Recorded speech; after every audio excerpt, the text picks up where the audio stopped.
Welcome in, and it is, for many of you, maybe a very happy Valentine's Day. For some of you, maybe not so much. I was reminded this morning by my wife that it was Valentine's Day, so that was a good start to my morning. I hope you had a better start to yours. This is Off the Bench, presented by United Dairy Farmers, and I am Trace Fowler, joined, as always, by the producers to my right, Elliot Rearing and Casey McAllister. Casey has been chomping at the bit. We've been working on trying to get calls into the studio. Yesterday, Casey gets it set up, has us go test it. We work, we pull the phones out of our pocket. We walk around the office. Hey, can you hear me? Yeah. Can I hear you? Yeah. All right. This is all working. Sure enough, about, 20 minutes, 30 minutes before the show, we fire the machine up. And Casey has done nothing but not look up from his desk since. He's over there scavenging around, pissed off at technology. And I got to be honest, sometimes technology just does what it wants to do. You don't get a choice. No, I don't. Very similar to marriage, Casey. Yeah, you could say that. I mean, technology is finicky. It's finicky, and you got to treat it with respect. Yeah. And I don't do that. Kindness, with love. Yeah, with well, love and respect. When I worked at a former place of employment, the radio station that I will not name here, but I certainly could name them, there were a bunch of technology issues, specifically with the phone calls. I would come in every Saturday morning. I'd have to go in Saturday morning at 4:30 in the morning, and we have a talk show host there named Gary Jeff. Gary Jeff takes a lot of phone calls. So when you get in, you got to test the computers. You got to make sure everything's working right. And I would always usually do a little test call because at around 6 a.m. when we really start getting a lot of callers, the computer would shut down and we couldn't be able to communicate. So I'd always have to talk to the tech guys. The tech guys would have to come in and save the day, but it wouldn't be until 3 hours after. So by then it would be worthless. So technology and I'm not a big fan of it, if I'm going to be honest with you. I miss the olden days. Like when you could drive around in the horse and buggy. Is that what you miss, Elliot? Yeah, that's what I didn't know miss. that you were privy to have the privy of being able to do the horse and buggy thing. I never got the chance to do that. I was relatively too young. It's surprising that you're able to do that. It's good for you. I was able to do it. Red Dead Redemption, maybe you could do something along those lines. that might work. But anyways, let's get into some topics of conversation today. We have some college hoops to talk about. Yesterday, some people said that maybe, air quotes, that it might be a must-win. Some said it wasn't. Certainly the team played based off of one of those concepts.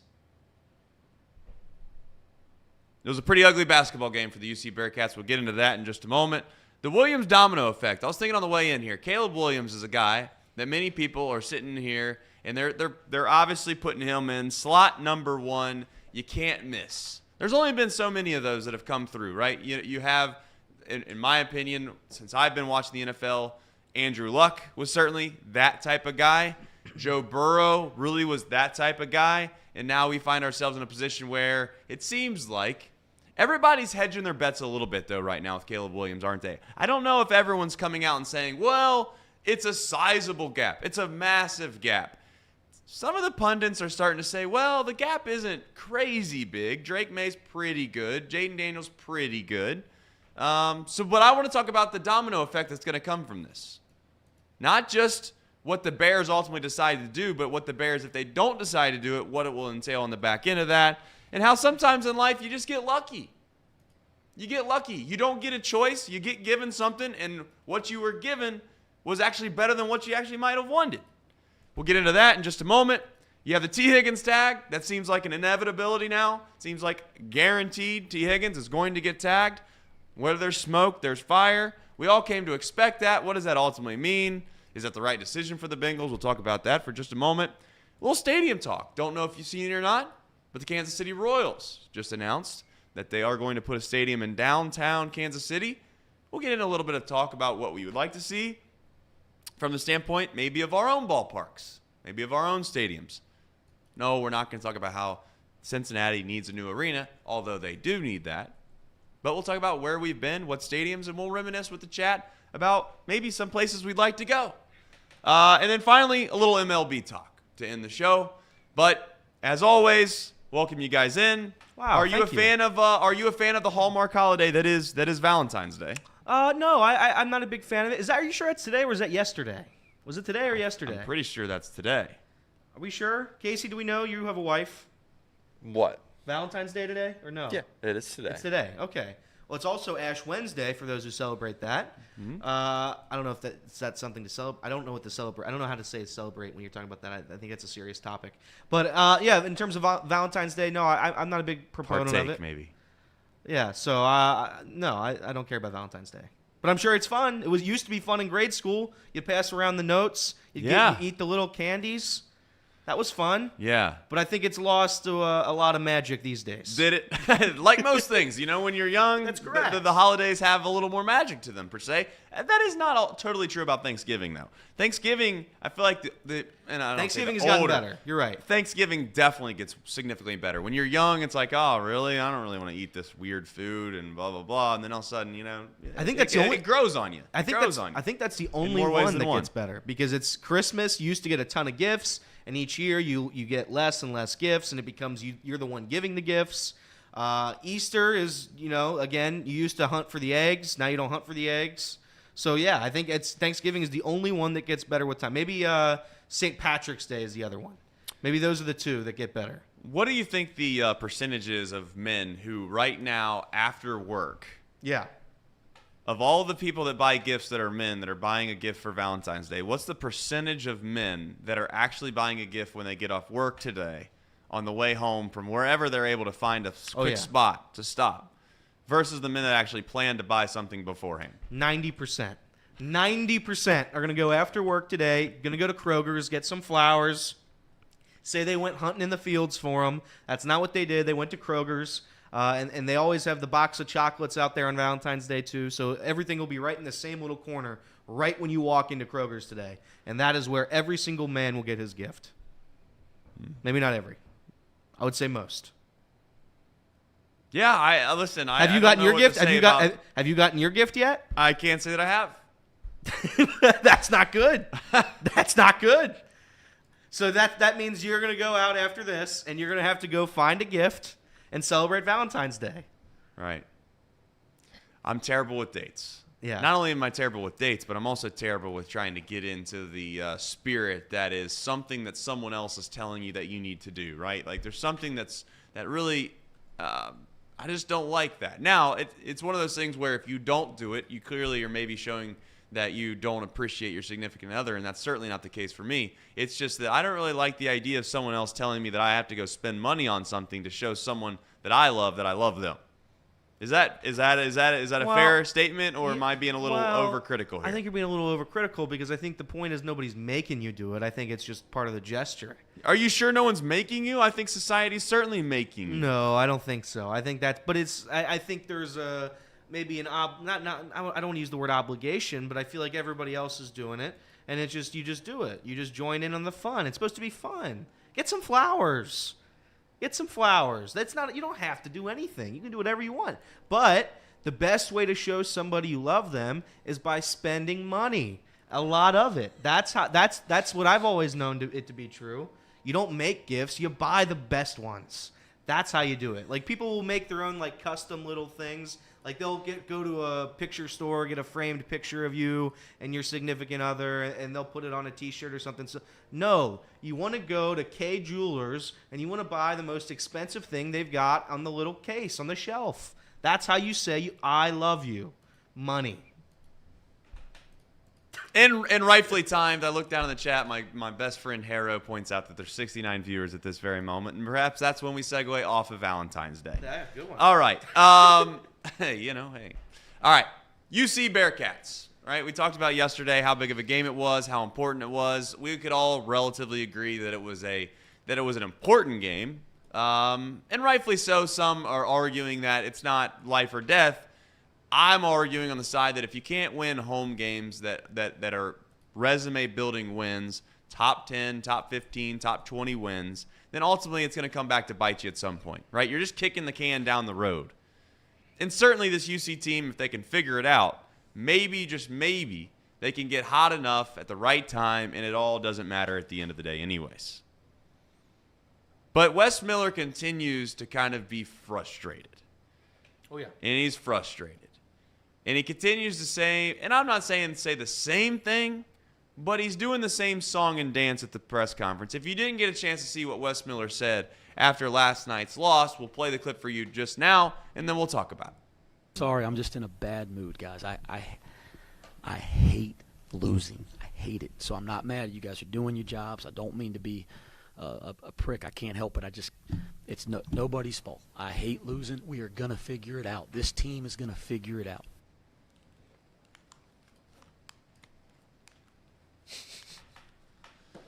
All right, trying to figure out how to put headphones on. Here we are. Should we do the next clip? Yeah, go ahead. Run the next clip about Jizzle I'll say- James. This is about Jizzle James. I know everybody wants to, narratives, and you guys all have jobs to do, and I get it. And I appreciate all the interest in our program and our team. So I asked for this. I'm not complaining, but you guys are looking into this way too much, way more than I'll ever look at it. Jizzle James is really good. Everybody can see it. He's really important to this team. He was important to this team in our first game against UIC, whoever the heck we played against.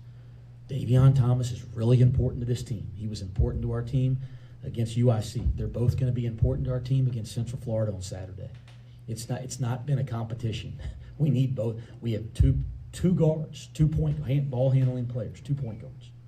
They both really matter. Some teams have 5 of them and start 3 of them. We got 2. Stop trying to figure out which one's the guy. They're both the damn guy. And that's the way I've looked at it from day one. We played them both together when they're playing well. Sometimes one of them seems to be more effective, so they get a little more minutes. Like, this ain't rocket science. We have 2. I wish we had 25. And then we could talk about damn depth charts. They're both the guy. And they both are doing the right things every day to work. They're both great kids. We got the right 2 kids. All right, so those were the thoughts and the wisdom that is Wes Miller after his frustrating loss, to say the least, last night. Listen, Wes has done this time and time again, right? You've seen him get in front of a microphone. He's got a little Calipari in him. He's got a little Calipari in him.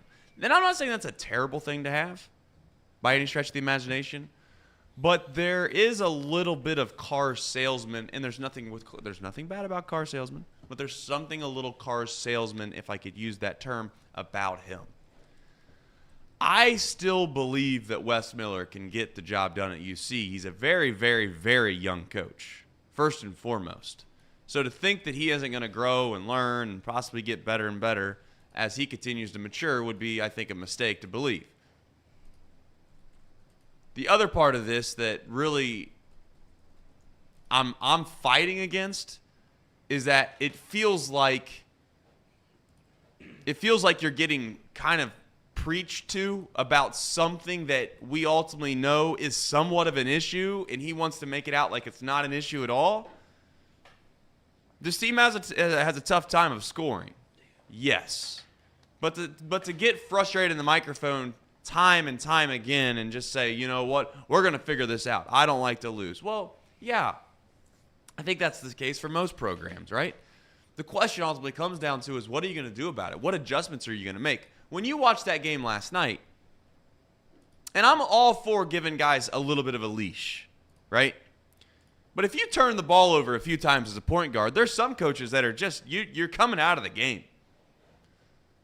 And whether you like it or not, you could argue that, well, then they'll end up playing scared. But sometimes if you get taken out of the game, the best learning moment that you can have most times when you play a sport is sitting down and watching.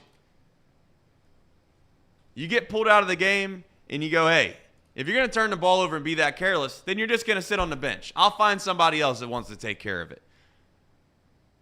Yesterday, UC in the first half. Now, I know we have the game stats. UC ultimately ended up turning it over 25 times. But in the first half, they turned it over damn near 20 times. They had 40 possessions in the game. They turned it over 25 times. For those that are keeping track, that's about 43% of their possessions. In the first half. In the first half. 24%. 43%.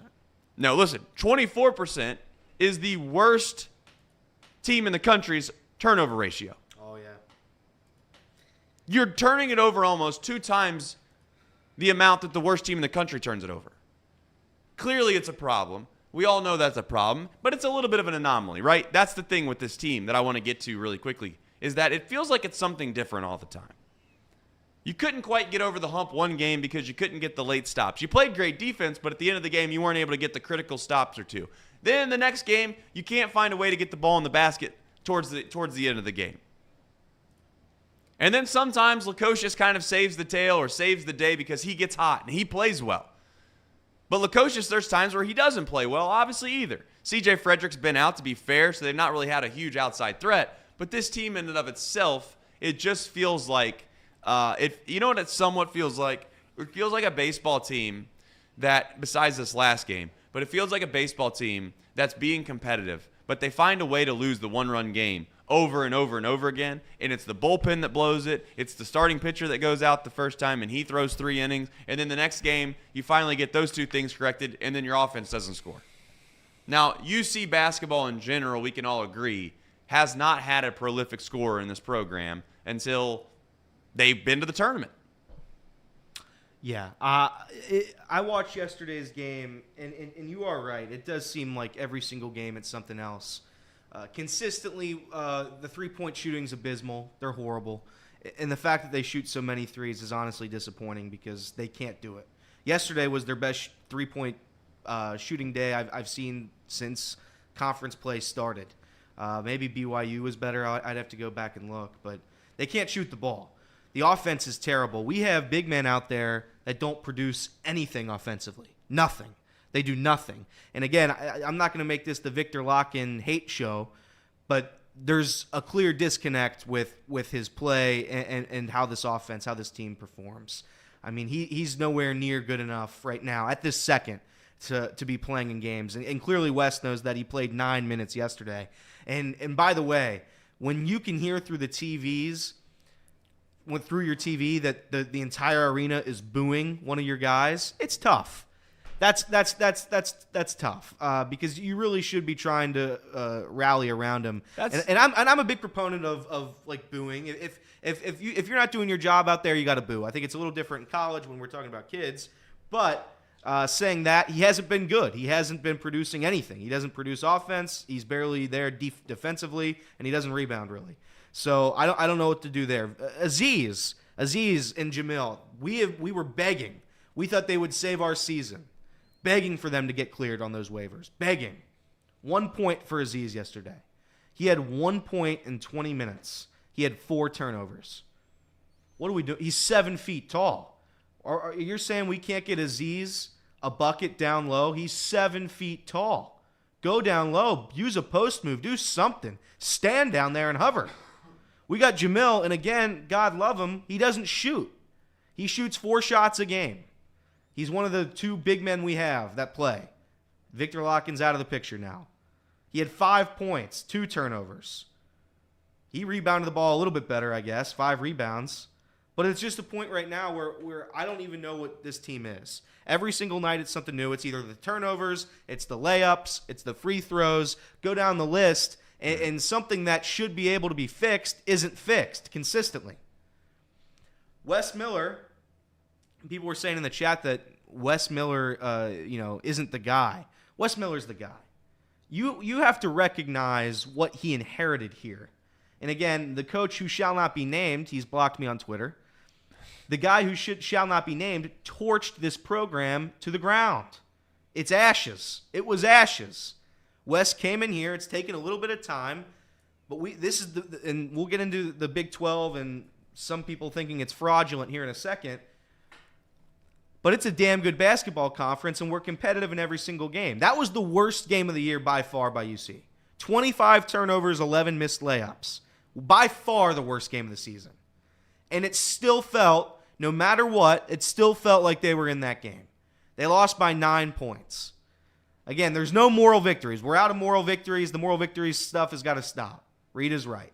Congratulations to Reed. Well, But at the end of the day, despite their very worst performance against a top 10 team, they lost by 9 points. And again, I'm not going to sit here well, you're laughing. I am laughing at you guys, man. What? You lost by 9 points. Yeah, you lost by 9 3 points. possessions. At some point, though, at one point in the game, you were down, 12, 13 points? You Got up to 16. 16 points. You're down 16 points at some point in the game, and yes, you ultimately ended up losing by 9, and that's great. But at the end of it all, it's like, what is this team? What is the expectation for this team to continue to find a way to either get better and or perform when it matters the most, and what are they going to rely upon? What are they going to rely upon when the pressure mounts? And that's where it's like, okay, the Jizzle question came in. And I know Wes is upset, and I know after a game is probably the worst time to try to go into a press conference and be cordial and try to have a rational brain around answering questions as it pertains to the tail kicking you just had. Excuse me. But Jizzle James is a guy that, in my opinion, I'm going to say that. I think he's their best player. I think he's their best player. In the sense that he has the highest ceiling of all of the guys. And the other thing too, and this isn't like to try to put this out there, but the last thing I'm going to do is limit minutes to a guy that I think could possibly end up being one of the better players in this program. When again, the transfer portal exists, and I know that shouldn't like be a huge factor all the time, but at the same time, when things aren't going well, and Day Day's a great defender, right? We can all agree that. Like, he genuinely is a great defender. Day-Day's a great defender. Arguably the best on the team. But that's not the problem with this UC team. Yeah. It's not. Like, part of the problem with the UC team is that it feels like they try to manufacture points, and they're running double screens for Lukosius. And honestly, Lukosius really is not a great shooter when moving. Like, if his feet are set, if Lukosius' feet are set, and he can pump fake and dribble to the left and his feet are set, he can make shots. But very rarely do I see Lukosius come off a double screen, catch the ball, and have a little bit of movement to him and knock down the shot. They don't have many of those guys. Maybe C.J. Frederick will end up being that guy, but they don't have hardly any of those guys. And you can make the case that you don't have to do that. And you don't if you have interior play that allows you to score, and that's where they fall on their face the most. You can't have 3 guys in the interior where you get little to nothing from at all times. Bandego, nothing. Victor Locken, we'll get to him in just a second. Nothing as of late. And Jameer Reynolds, I don't think that he's really that bad. It's just that there's not a lot of seeking out offensive possessions for him. It seems like he's not confident, and I don't know how to fix that because again, usually Aziz will put up shots. God knows Victor will put up shots. But Jamil, like, he shoots 4 to 5 shots a game, and you're a big man. You're supposed to go down there and at least attempt to put up a couple layups, go for a dunk, go for a post hook, do something down there. And it seems like he doesn't do that consistently. Again, Day-Day and Jizzle, Day-Day had played 16 minutes yesterday, turned the ball over 6 times. Jizzle had 5 turnovers in his 25 minutes. It's the turnovers are a disgrace. I don't know if you watched. I don't know if sometimes you saw though things can be an anomaly, right? Like, Maybe. can we somewhat agree that Maybe. that team that we watched last night's not the traditional? That's not the typical UC team. No, That's not. It kind of snowballed, right? Like, you could tell that they and give Iowa State some credit here. We're gonna give them some credit. It can't just be like, oh. But when I watched that game, and I'm not trying to like downplay what I just said, but it didn't feel like a lot of the turnovers were like, wow, this team's just getting in your tail defensively. It was stupid. It was like, let's try to throw a skip pass from one side of the floor to the other side of the floor, and it just literally goes over the guy's head. There was one turnover yesterday where Jizzle had the ball. He crossed midcourt, had it, and then just bobbled it for 5 minutes, and then the guy took it the other way for an easy layup. It's the mistakes this team makes are fixable.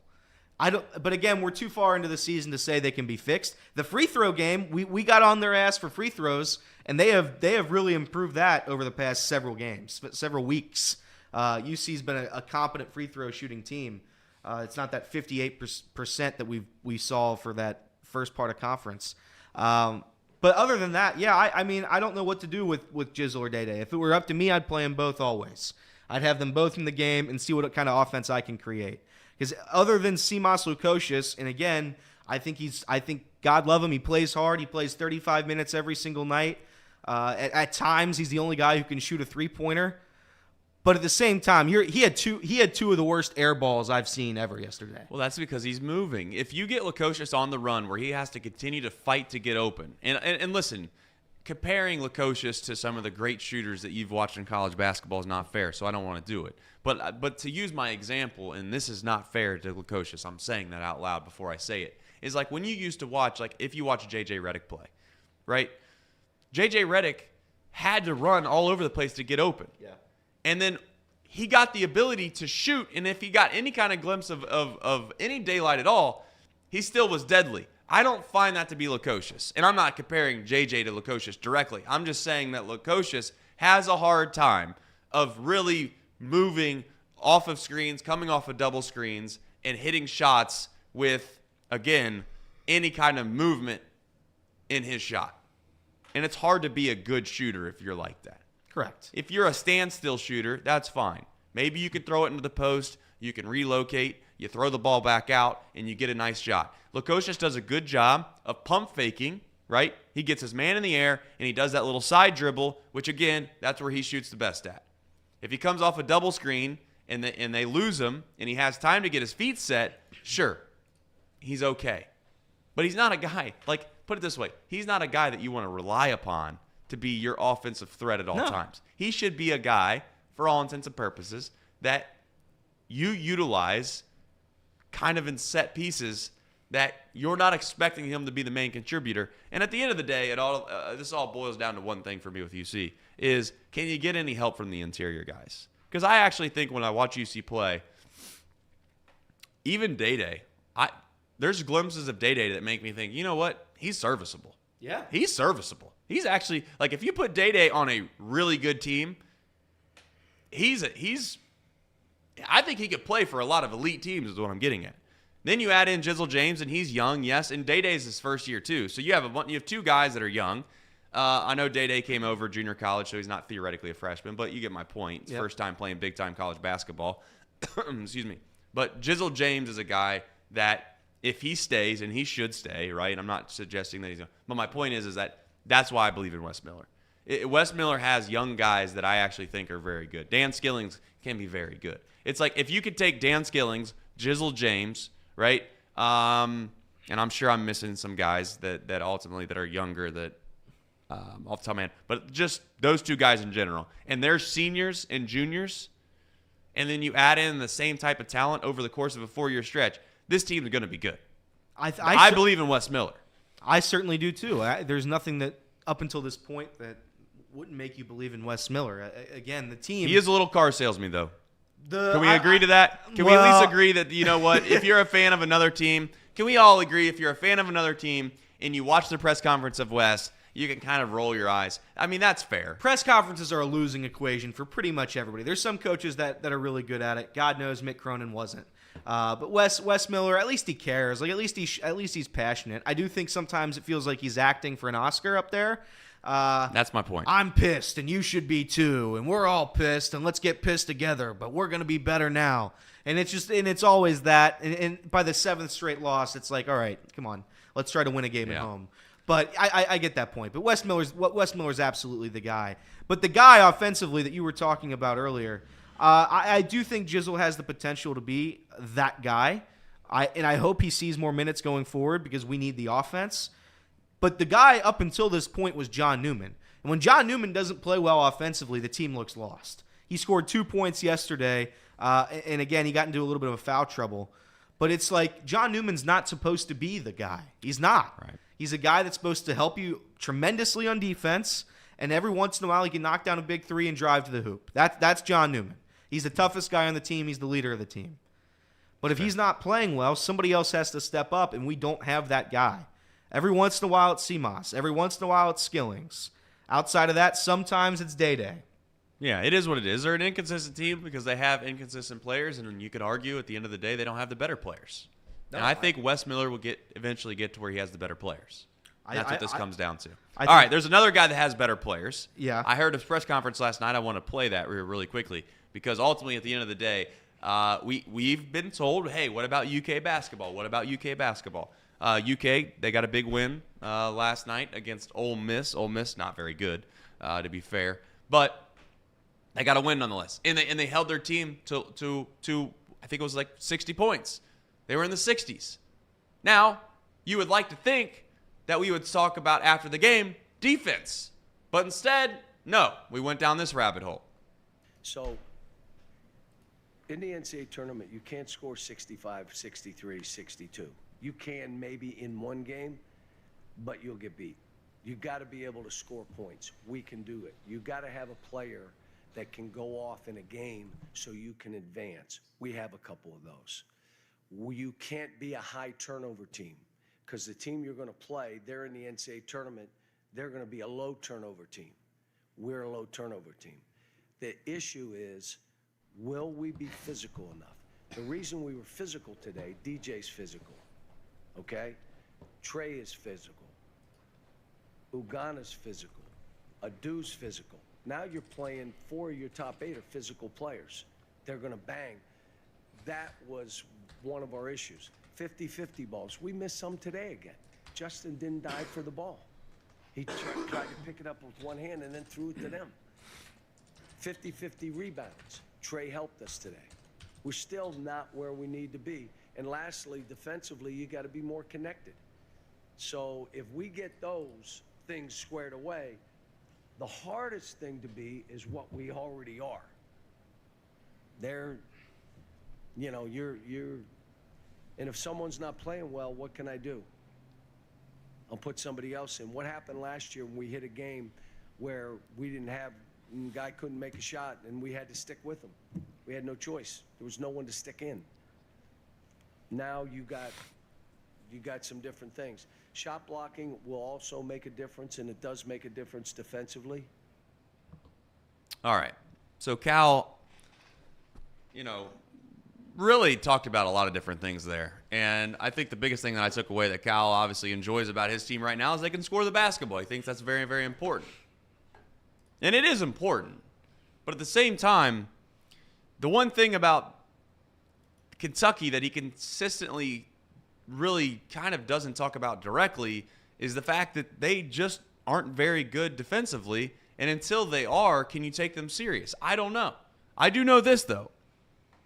Out of the past 14 national champions in college basketball with KenPom, only one team has been outside the top 25, and that was Baylor a few years ago, of defensive efficiency.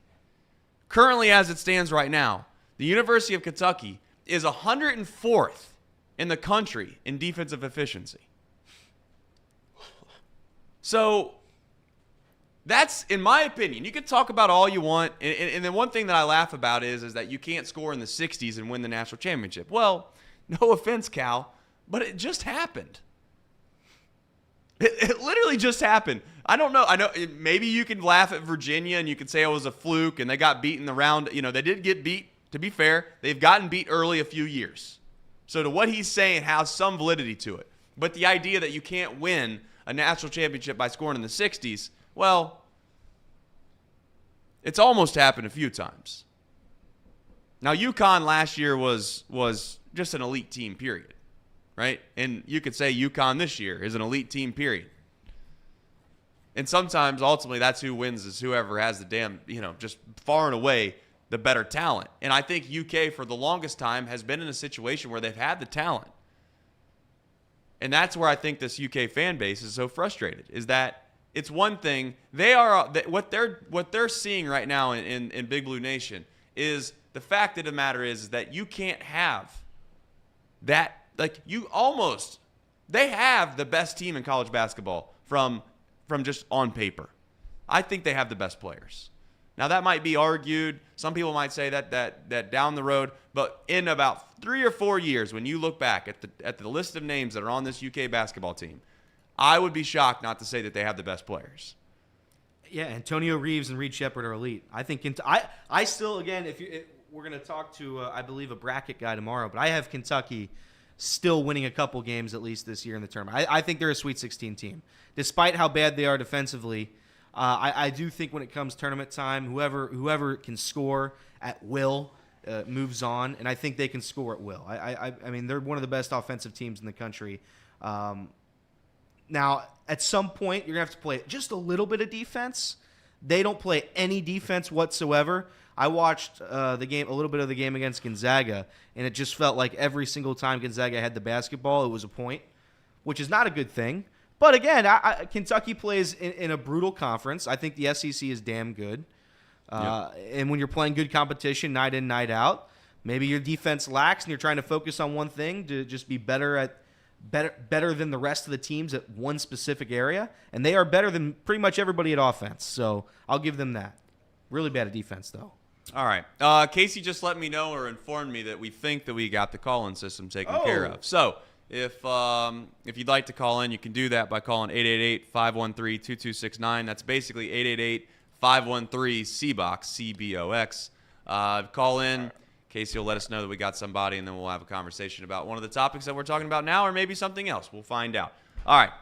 Segue into the next topic, the Williams domino. Caleb Williams, obviously, we teased it at the top of the show, is a name that is relatively, for a guy that's coming into this league as a new draftee, has a lot of opinions on him already.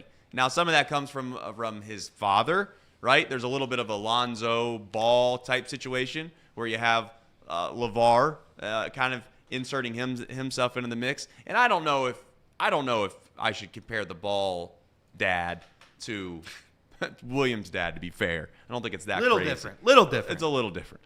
However, there's obviously rumblings of him deciding that if somebody got the number 1 pick, he was going to sit out. That got denied, et cetera, et cetera, et cetera. He obviously goes in the crowd. He cries. There's people that have opinions on that. So he's a little bit of a lightning figure coming into the draft. The crazy thing about all this, and this is kind of what I want to talk about today, is that even in life, it's kind of like there's so many things that happen that are outside of your control that ultimately end up affecting you in either a positive or a negative way. But sometimes, as the story goes, the biggest blessing are unanswered prayers. If you ask general managers in this league what quarterback they would select if they had the number 1 pick, I'd say the vast majority of them select Caleb Williams. Yep. You could also do that same poll, to get into my point, last year. You could make that same poll, and now hindsight being 2020, you could convince me that everybody would say, well, no, we would have taken C.J. Stroud. But obviously one franchise didn't. That's right. And I would be willing to bet that they're not the only franchise that would have decided to take Bryce Young over C.J. Stroud. Now, to be fair to Bryce Young, there's still time on the table left for him, right? Can we all agree that your situation matters in the NFL? And I think it matters significantly. Which gets me into the next point. Justin Fields, yes, you've heard me talk about him at length. You've heard me call him a fidget spinner. I've made fun about the fact that people think this guy's a franchise quarterback. But I do think that there is a little Cam Newton in Justin Fields. There is some sparkability. There's the chance that one year, if everything's put together, I think that perhaps just the universe aligns. He doesn't get hurt. He doesn't miss time. And next thing you know, Justin Fields is arguably one of the better players in the league at the QB position. And so and behold, they might have a run at the Super Bowl.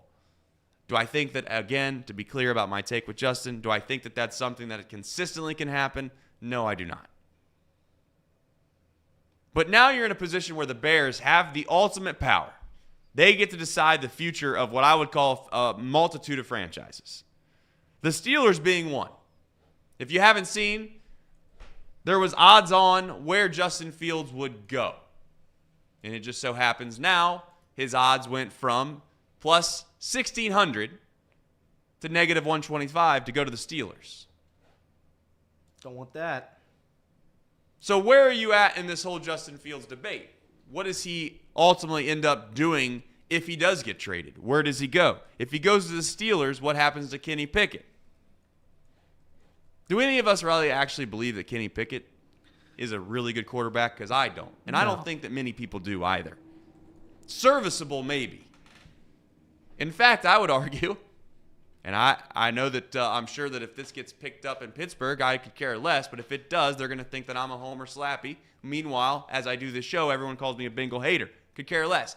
I think Jake Browning's better than Kenny Pickett. And I truly do believe that. So I think Justin Fields would be a significant upgrade for the Steelers. But again, what do you have to give up in return to get that number 1 pick is the question. Yeah. If you trade your number 1 pick, certainly they're going after Caleb Williams. We all know that. I think at this point it's safe to say that the Bears have decided under 2 circumstances. Reed's Mouse has made this point profusely over the last few weeks, and he's right that you could just reset the clock.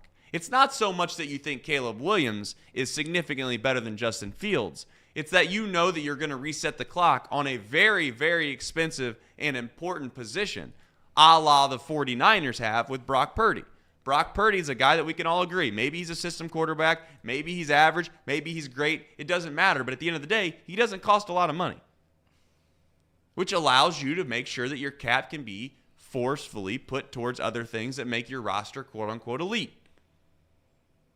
So if you are the 49ers and you get the ability to trade, not only do you get draft capital for whatever you would get in return for Justin Fields, which we can debate right here in a moment, of what is it is fair to get from Justin Fields. Should you get a first rounder?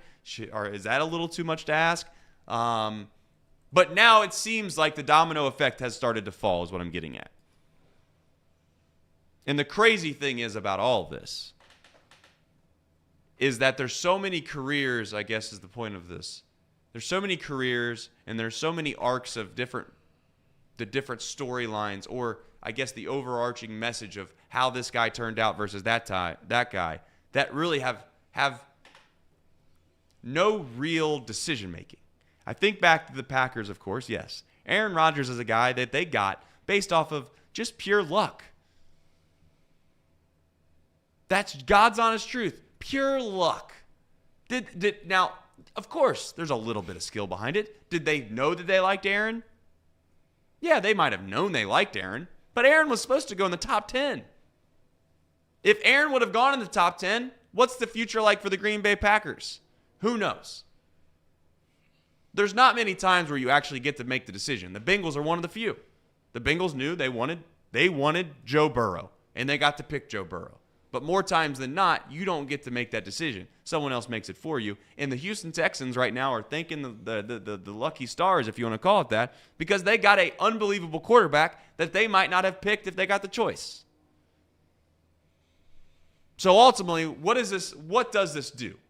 The Bears at this point, does anybody believe that the Bears are going to actually hold on to Justin Fields and decide to trade that pick?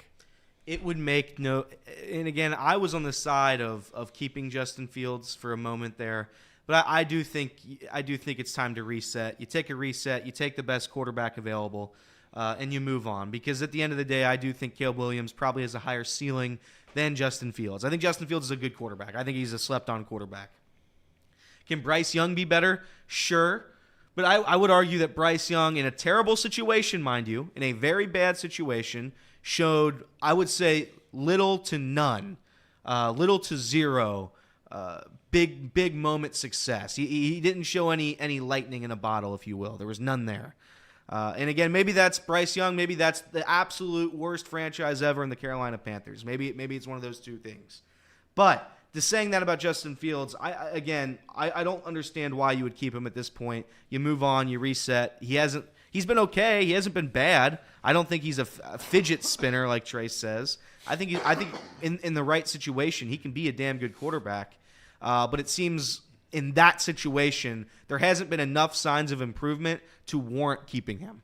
And that's where I am there. I think if Justin Fields were to go to the Steelers, I would be a little bit afraid, because now we're talking about two guys that are explosive with their feet as well as capable of throwing the ball deep, like Lamar, and now it would be Justin Fields. I would be a little concerned about that as a Bengals fan. But from the standpoint of the Bears, yeah, you move on. It's time to go.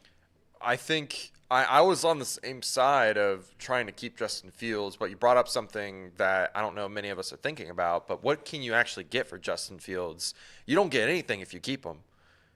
You don't get anything in return if he ends up being a bad player the next year. Well, you get the opportunity to trade the number 1 pick, to be fair, right? And if you trade the number 1 pick, you're going to get that's what you're going to get in return. Is you're going to get probably a king's ransom based off the fact that there's this perception that Caleb Williams is that guy.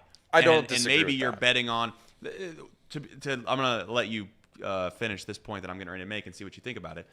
Maybe the pushback to what you're saying is whatever the Bears draft grade is or whatever they believe about Caleb Williams ultimately makes the decision. If they think Caleb Williams is the guy and he's elite and they Right. can't pass on him, then they trade. If they think, you know what, like, I don't know, man, like I'm watching this guy's tape or I've seen these things. I don't know if I believe wholeheartedly in it, but by God, some franchise does because they're calling me asking for, the king's ransom. Then I think that's how the decision gets made. You think that's true or no? Yeah, I think you're onto something there. For me personally, from what I've seen, Caleb Williams, I don't think he should be considered one of these great all-time prospects. I think he's a good prospect. I think he is probably right there as one of the top quarterbacks in this draft class, but he's not a slam dunk to me, especially because of his personality issues, the things that he said about the Chicago Bears already, saying that he would return for another season if the Bears didn't move out of that draft pick. That concerns me too. That's Like, damning. That's why I just don't feel like that fits for the Bears and what they want to do. Like, I feel like the safer bet is to just continue building out their roster, collecting these high draft picks, players that are going to have impact value, and then you go get your quarterback when the time is right. I don't know if the Bears are there yet. I don't know if they have what they need to be successful. And part of that I feel like is a little bit of the coaching staff. I don't know why they would completely fire the entire offensive staff and not the head coach if they are going to end up trading Justin Fields anyways. Like, that doesn't make sense to me. Usually when you do something like that, it's because you're getting a staff that's going to help out your quarterback. That's what I thought initially. Now with these rumors, it just feels like the Bears are still in that, like, you can't really trust them part of the like, you just can't trust what they're doing. So for me, I say you trade the number 1 pick. You just continue to build out your roster, get a good team together, and then go find your quarterback. I think it matters, too, what you can get from Justin Fields. Trace brought that point up, and I don't know what that answer is, but if you can sucker somebody into a first-round pick. What do you think the Steelers should give up between both of you? What do you think the Steelers should give up to get Justin Fields? Like, how big of an impact would he make? They should give up JJ, Cam Hayward, their entire defense for Justin Fields. It's their guy, right? Their franchise quarterback. I mean, I think honestly they should probably trade like a second-round pick for him, maybe even a third, because you got to pay him after the season too if he ends up working out. Like, you're paying for the contract as well. If you value Justin Fields as an equivalent to a third-round draft pick, I don't think he's the guy you stick with, and I think that's what it comes down to. I think you can sucker maybe somebody, maybe the Steelers into a first-round draft pick, because I think you look at Kenny Pickett, and I agree 1,000% with Trace that is not a quarterback that's going to be successful in this league. Certainly not for a long period of time. I think Justin Fields is a higher upside, and if you're talking about winning now, what's a quarterback that would be available for them in this draft at that spot? It would be they're going to end up getting like a J.J. McCarthy type guy, and that's the thing with the Pittsburgh. It feels like of late, after Big Ben, they've been such a good team, and I say good team. Their draft position has never been, the Steelers' draft position has never been in a spot where they got to pick. They got their pick of the litter, per se, right? They're always on the back end trying to find out some diamond in the rough. That's where Kenny Pickett's come along. And, again, that draft class that Kenny Pickett was in, from a quarterback perspective, was atrocious. It was really bad. So not only did they not have one of the top picks, but they also drafted Kenny Pickett in a draft class where it wasn't that deep. Yeah. So now maybe if you believe in J.J. McCarthy, by all stretch of the imagination, go for it. I think the guy's not. I think it's. I mean, I'll tell you this. I can't believe he's a first-round talent. Well, the crazy thing is, and this is where just my mind's blown, is I watched J.J. McCarthy play, and not a single part of me thinks to myself, "Wow, this guy, he's going to be a guy in the league." I'm watching him just hoping, hey, don't screw this up, because you got literally you got the best team in college football. You have an unbelievable defense. You have great weapons around you. Don't screw this up, JJ. And what does he do? He literally, the first play of the game against the biggest team they've played all year in Alabama. Well, maybe that's Ohio State. Point is that he literally throws an interception to nobody. Yeah. And I don't mean, get it at maybe all. I shouldn't take one play out of context, but my point is there's nothing about J.J. McCarthy that makes me think, wow, this is the guy. I hope you can get him late in the first round. But if Pittsburgh does that, it feels like it's Kenny Pickett 2.0. Yeah, from what I've seen, and I'll mention some of the quarterbacks that they can get. From what I've seen about the J.J. McCarthy conversation is that he never got a lot of opportunities to do things with the football, and that there's some moments where he's like able to really throw it deep accurately, stuff like that. But I don't get it. When you have those limited opportunities, you got to make the most of them. It's not the other way around where occasionally you make something great happen that puts you up in that top conversation. So I don't get the J.J. McCarthy thing, but guys that you would be able to get at that position for the Steelers, guys like Bo Nix, Michael Penix, J.J. McCarthy, like those three in itself would probably be Nah. You're not a Michael Penix guy? not a Michael Penix guy. No. I think Michael Penix has a higher ceiling than J.J. McCarthy. Oh yeah, I I would agree with that, but again, I'm not. I think it's wild that somebody would take J.J. McCarthy over Michael Penix Jr., but to each their own. Just saying all that, if you can get a second rounder, and that's my answer, is a second round draft pick. If you get a second rounder for Justin Fields, you trade him. A third round pick, we're playing. I don't even know what we're doing with a third round pick, because if that's what the talent you have for Justin Fields. yeah. I mean, that is what I would evaluate his talent level at, is at a third round pick, because of the age and the contract situation. Like, if this was in the middle of his rookie contract, you could probably get a first for him. And I mean, we would only have a couple years to evaluate what he's done so far. But yeah, I mean, I don't know what the Steelers should do there. I don't think they should trade for Did you Justin hear what Fields. Harbaugh said about J.J. McCarthy? Yeah, I mean, that's wild. What a wild take that is. I mean, I've never seen a more oblivious thing ever said in my life. This guy's out here talking about how once they see the tape and once they get around him and they meet him and he throws for these teams, he's going to end up being he wouldn't be surprised if he's the number one pick, which I get it. He's part of his guy. Some of that's a little a little stretching the truth is maybe he would, and maybe he just wants to say that because he's just supporting his guy and he doesn't care whether it's true or not. I don't know. But the crazy thing is, if you believe that, if that's what you believed, why is that guy throwing the ball 10 times in a football game against, I don't know, Northwestern or something? Like, seriously, that makes no sense. That's preposterous. That's a ludicrous. That's almost like a Wes Miller type take. You're preaching to the choir there. I don't think you should put Wes Miller in that category. I don't think he's ever said anything that crazy. I don't know. Well, I mean, Jim Harbaugh's in general. There's some spectrum there. I'm not going to slander. I'm not. What are you laughing at? I'm not going to slander Jim. Jim's a damn good coach. Are you suggesting there's no spectrum there? That's what I'm suggesting. I think Jim is a leader of men, and he does everything the right way. He runs a tight ship, a clean ship over there in Michigan. They did nothing wrong, and I'm a big proponent of it. But no, J.J. McCarthy, I wouldn't draft that guy if my life depended on it. I mean, that's what. Imagine back. I mean, that's Kenny Pickett 3.0. 2.0. I'll tell you what would be a really bold take by the Steelers, and I wouldn't hate it if they went for it. I think that their team is set up right now where their quarterback play, and again, I'm not trying to kill Kenny Pickett, but their quarterback play can't get a whole lot lower. I don't think it can. So if they're able to compete relatively pretty good. I mean, they do. They win 8, 9, 10 games a year. With the quarterback play they've had, I would be interested in giving away a second or third round pick. You could convince me a second round pick if you can find terms and an agreement for Fields, because Fields also would like to have some kind of sense of solid ground to stand on.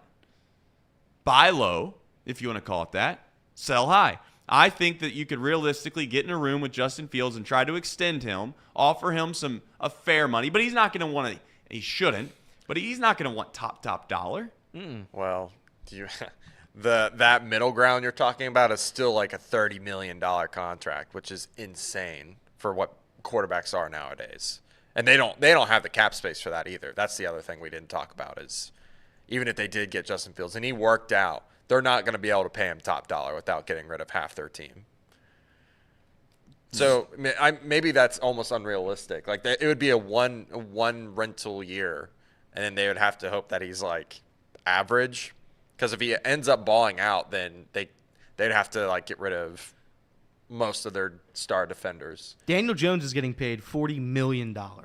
Daniel Jones. Daniel Jones. And Reed put it in the chat that he would compare Justin Fields to a Daniel Jones type, and I think that's more than fair. And if you're going to pay Daniel Jones $40 million, I imagine Justin Fields can be right around that number, which would be unfortunate for anybody who has to pay it. But that's the state of the NFL. That's what's going on here. You got to price the quarterback at a premium. Is Fields done enough to where he deserves it? Let's just say, for instance, he gets traded. I mean, you're betting on yourself to a certain extent, but if Fields has the same types of years he's had before, right? Maybe misses a few games, plays the same type of way he's continued to play. Is Fields going to get a contract somewhere? Or is he going to get a flyer, Casey? I think he gets a flyer, right? Yeah, that's what I'm saying. So, like, I feel like you could get – maybe I'm wrong, but I feel like you could get Fields in a room and say, listen, this is a great organization, a great franchise. Yeah. We've done nothing but win here for the Pittsburgh Steelers. We have a cap situation. Here's what it is. I need you to take less money. You're going to have to take less money, but we're going to offer a multi-year deal, and we're going to give you the keys of the castle, and we're going to let you have some stability here, and we're going to promise you that we're going to support you. And not every other year it's going to be whether or not you're going to be the guy or not the guy. This isn't Chicago. I don't know if that's a sales pitch or not, but that's what I'd go for if I was Pittsburgh. I think he consider it. I think he's aware of what his career has been. His passing game has been not good, I would say. But what he can produce on the ground, I think, makes up for at least a team to take a flyer, to at least one interest or express interest in him. 2022, he had 1,100 rushing yards in 15 games. That's unheard of. He had 8 touchdowns as well in that. This year, not as good, 657 and 4 touchdowns, but he missed 4 games. So, I think a team would take it, and I think he would take it. I don't think he expects to be paid $35-40 million. Hell, he might. Craig in the chat says that Sport Track has Fields projected at $44 million. That's just crazy That'd talk. be wild. It's crazy talk. And then Reed obviously chimes in and says the basement for QB contracts are Ryan Tannehill, Jimmy G, which is around $30 million. Yeah, that's what I would expect. But. So it just feels like right now, as somebody that's always beating the drum of saying Justin Fields is just not that guy, I do think if there was a time to strike on Justin Fields and try to see if there was something there, would be a time in which would be now. Seems like his stock, not an all-time low, but it seems like his stock is being kind of portrayed as not that worthy because ultimately the Bears are showcasing that they've had him for how many years and they don't theoretically desire him or want him anymore. Yeah. So I don't know. That's here nor there. All right. We're going to go and do a quick little ad break here, and we will come back. We're going to talk about Tee Higgins, what that deal might look like. Is that the right move for the Bengals? If they do that, what's the ultimate return on their investment on the back end of that? If they don't get a trade, is it a Jesse Bates situation? We'll discuss that. More stadium talk. And as always, if you'd like to call in, you can. And but until then, I think we got a Bearcat report to read. Bearcats, they lost yesterday. Unfortunate. Yeah. The Bearcat report that we did earlier on the show is brought to you by Encore Technologies. Encore Technologies provides IT solutions for a data-centered world with a suite of services from mobile computing, the desktop to data center, supporting both centralized and work-from-home computing modules to improve efficiency and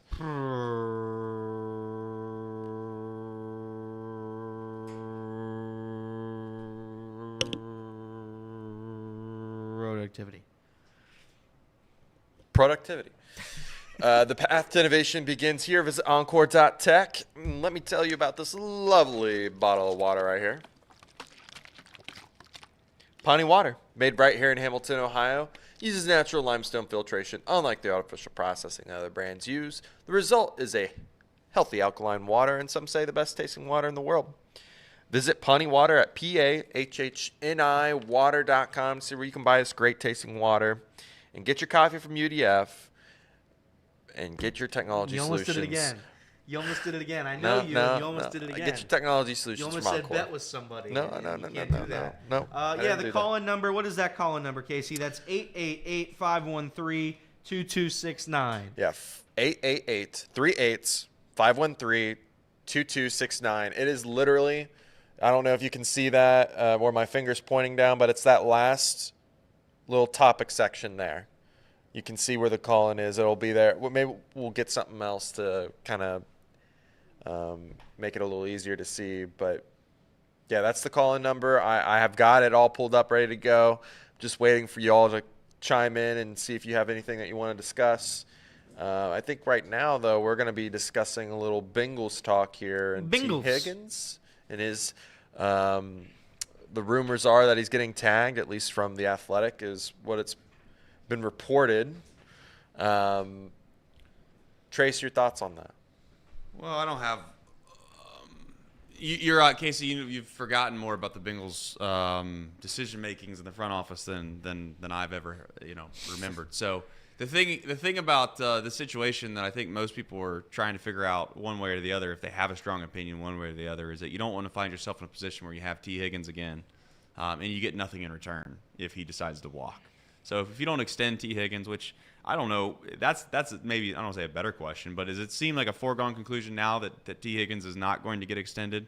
You're going to have to let him walk based off the amount of money he's going to ask for, and he's just the odd man out because Jamar Chase is, let's face it, Jamar Chase is a generational talent. And that doesn't take anything away from Tee Higgins. I think Tee Higgins is a great receiver as well, but he also is coming off of a year where I think most would consider it a disappointment, right? Like there was times this year where Bengals fans were, not done with T, but they're quote unquote pretty upset with T. And then he missed a few games. You add in the fact that obviously Joe got hurt, so that probably didn't help the cause either. You tag him, and then what do you do? That's the question. If I may, I'll say this again. I love T. I wish he would stay here, but we had a clear issue last year defensively, and you're not going to be able to help the defense if you're paying Tee Higgins, Jamar Chase, and Joe Burrow. It just can't happen. It's not mathematically possible. I found this little nugget yesterday. So when the Bengals went to the Super Bowl in 21, the trio of Joe Burrow, Chase, and Higgins, they totaled $15.8 million against the cap. That's 8.1% of their total cap space, only 8.1. After tagging Higgins, the trio will carry a total cap hit of $61 million. That is 24.2% of their total cap space. And that's before the Jamar Chase extension. That number could exceed $70 million. So this is not one of those things where you can rationalize bringing everybody back. It can't happen. It's not the way the sport works. If this was the MLB and we were the Yankees, then maybe. But you're going to have to upgrade the defense. The defense needs an overhaul. It does. You can't look at what happened last year and not blame the defense for a large portion of those losses. Any quarterback in the world had 15 seconds to throw, and then every receiver. Noah Brown is still open at Paycor Stadium. Noah Brown still has not been found by a Bengals defenseman. That's a fact. And if you're going to be able to improve the roster, you can't rationalize paying Tee Higgins. And again, I'm going to bring this up too, and people aren't going to want to hear it, but Joe Burrow has been hurt. He has been. Tee Higgins and Jamar Chase are great for Joe Burrow, without question. But if Joe Burrow is unable to stay healthy, and then you're paying Tee Higgins and Jamar Chase, and it's Jake Browning throwing to them, respectfully, I don't think it's worth it. I think the only case scenario it's worth it is if Joe Burrow's there or obviously a great quarterback. Because if you can produce, you can mask some of the defensive inabilities with offense. You can. The Chiefs did it a couple years ago. If you score 35 points a game, your defense doesn't have to be the 2000s Ravens with Ray Lewis. It doesn't have to be that. But right now you're at a point where our offense went in and out at various points during last season and ended up not being the world's worst offense. But again, there were games where they just completely disappear. And you can't have it all the ways in the world. You can't have the world's best offense and the world's best defense always. Sometimes it happens. The Chiefs, again, had a great defense this year, lacked a little bit offensively. Ravens, same kind of deal. But 49ers might be an exception because that roster was perfect. They still can't win, though. I would argue that you're gonna tag Tee Higgins and you're gonna try your best to trade him. You're gonna try your damnedest to trade him because I have a hard time believing you're gonna let that guy just walk out of here and getting nothing in return. No value to help replace him. Honestly, I think it really just boils down to how they would structure T's contract if they were ever going to get an extension done. more than likely they're only tagging him because they haven't figured out those details out. They haven't been able to square that away just yet with him. Also, at the same time, you're thinking about trying to pay Jamar Chase. Like, I wouldn't be surprised if Jamar Chase got figured out first before Tee Higgins, and then they ended up signing Tee Higgins to a deal. Maybe even both at the same time. Like, those two seem like they're kind of a tandem in determining what gets done actually first.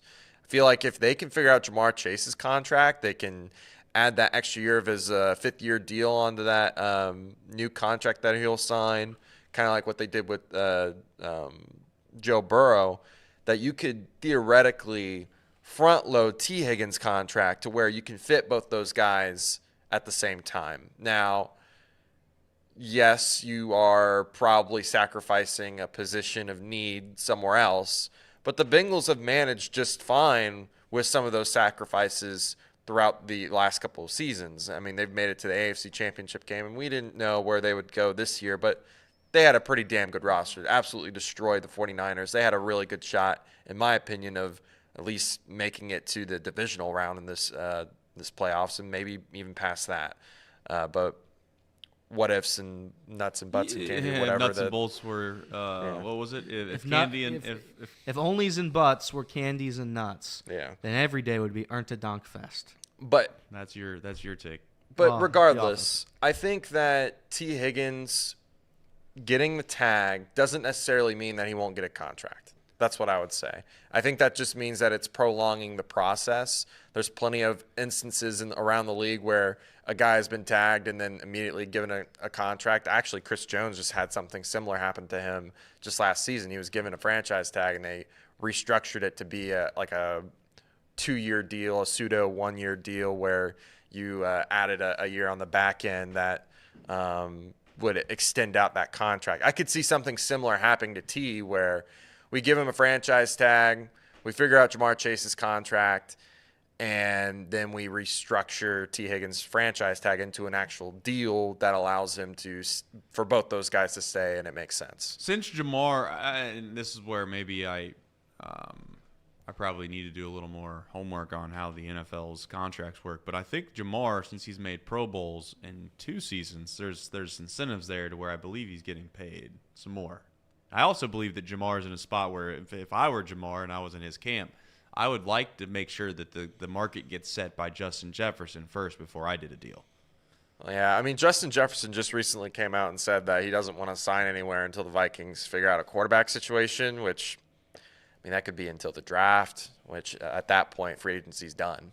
So I don't know what the point of doing that all is, but yeah, I mean, like, I think in Jamar Chase's best interest is to wait. And same thing with Justin Jefferson. I think those two will probably be at a standstill for a large majority of this free agency, unless, like I said before, they kind of do this deal with both these guys at the same time, figure each other's contracts out first, and then maybe they, like let's just say Tee Higgins gets the franchise tag and that's it.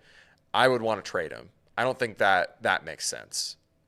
But I do think if they were able to sign both guys to long-term deals and they worked out a way to like front load one guy's contract and back load the other guy, then yeah, I'd be all for that. Is it a relative, and this is where I'm just asking a question before I get burned in the chat. I'm just asking a question. Is it of a relative concern, though, that you're trying to overpay, and overpay is not the right word, but you're paying premium dollars towards positions that you've had already, and you've not really had an elite offense for it?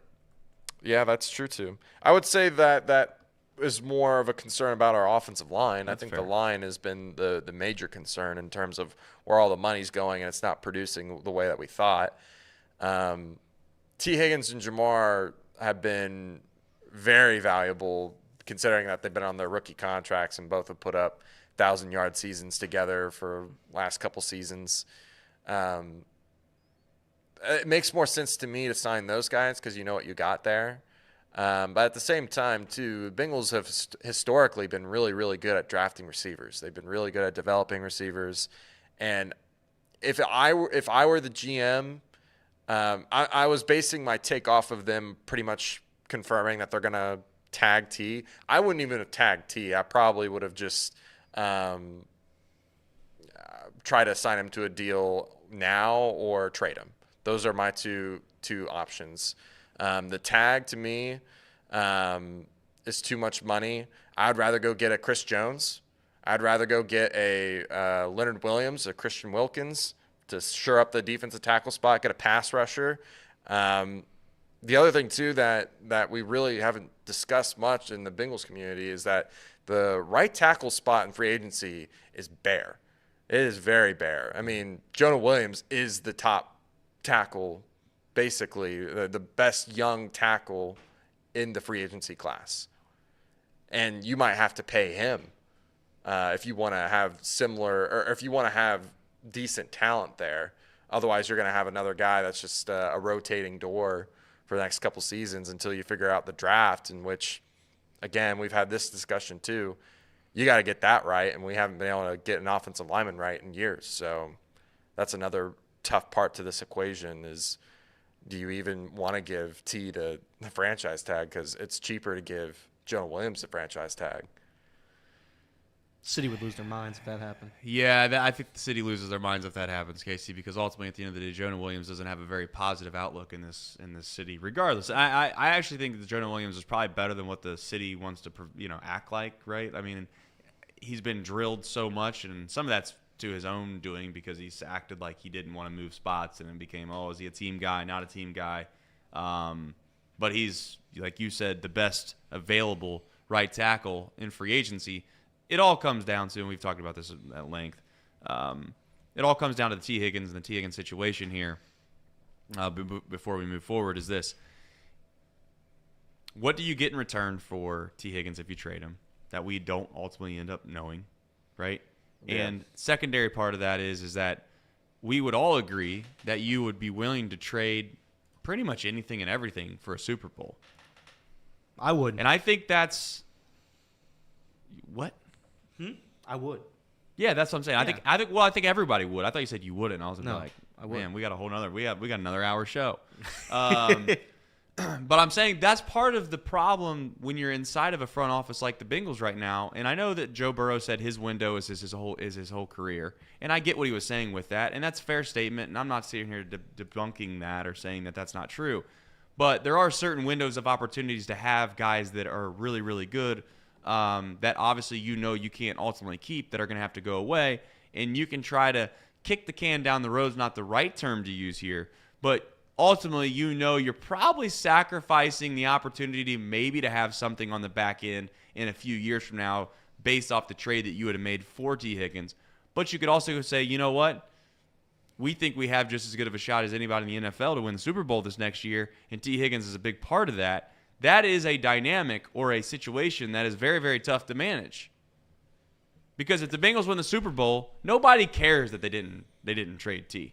Nobody cares that ultimately they didn't get the right value out of T and they just let him walk in free agent, a la Jesse Bates. But if you don't win, then you're in a spot where it's like, okay, you kind of spent your money, and now you're looking behind and you realize you ain't got no money left per se, and you still need to go buy some goods. Yeah, I mean, the inevitable thing that you're trying to portray here is, I mean, you could use that money to shore up the defense, which was 30th in the league last year. I mean, that can't be denied. But what can you do to push back on that point really quickly? And this is where being a general manager is hard.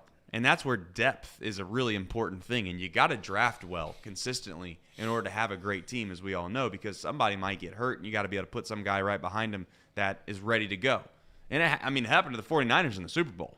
And arguably their best defender goes down, and they had to put in a backup. And serviceably, there wasn't a huge difference there. Now, maybe you could argue that Greenlaw would have made a play that we would have never known about because he would have been out there and not the backup. But my point to you is this, is that what do you do defensively that makes you think one or two guys that shores that whole thing up? Because the linebackers you've signed, which were a disappointment, you could argue the interior defensive line or maybe an edge rusher. Maybe Sam Hubbard isn't the guy anymore. But your back end and your secondary is relatively young to where at this point you can't, you can't just give. I don't want to say give up, but you can't act like those guys aren't going to be good. Right. They might end up being great players. You just need a little bit of time. Yeah, but I mean, I could argue that, I mean, adding a guy of Chris Jones' caliber that's going to be on every 3 downs is going to be just so beneficial for the Bengals on defense. I mean, what he's able to provide for you. I mean, it depends on who we're talking about here. I mean, most people are looking at shoring up that pass rushing defensive tackle spot. Personally, I would go for another edge rusher as well. I could add another corner. Like, I know we went out and got DJ Turner in the second round last year, but could you imagine him being your third corner? I mean, that's like, could you get a Jalen Ramsey type corner in the draft, or Patrick Surtain or something like that in free agency this year? I don't quite remember who's all available in the corners, but I know it's a really talented defensive class this year in free agency, and they've got a lot of money to be able to try to shore up some of the holes that are on the roster. That's what I feel like they should do. I feel like you should trust in the Bengals should trust in their abilities to draft and develop receivers, do what they've done for years now at this point, and let T either be traded or walked.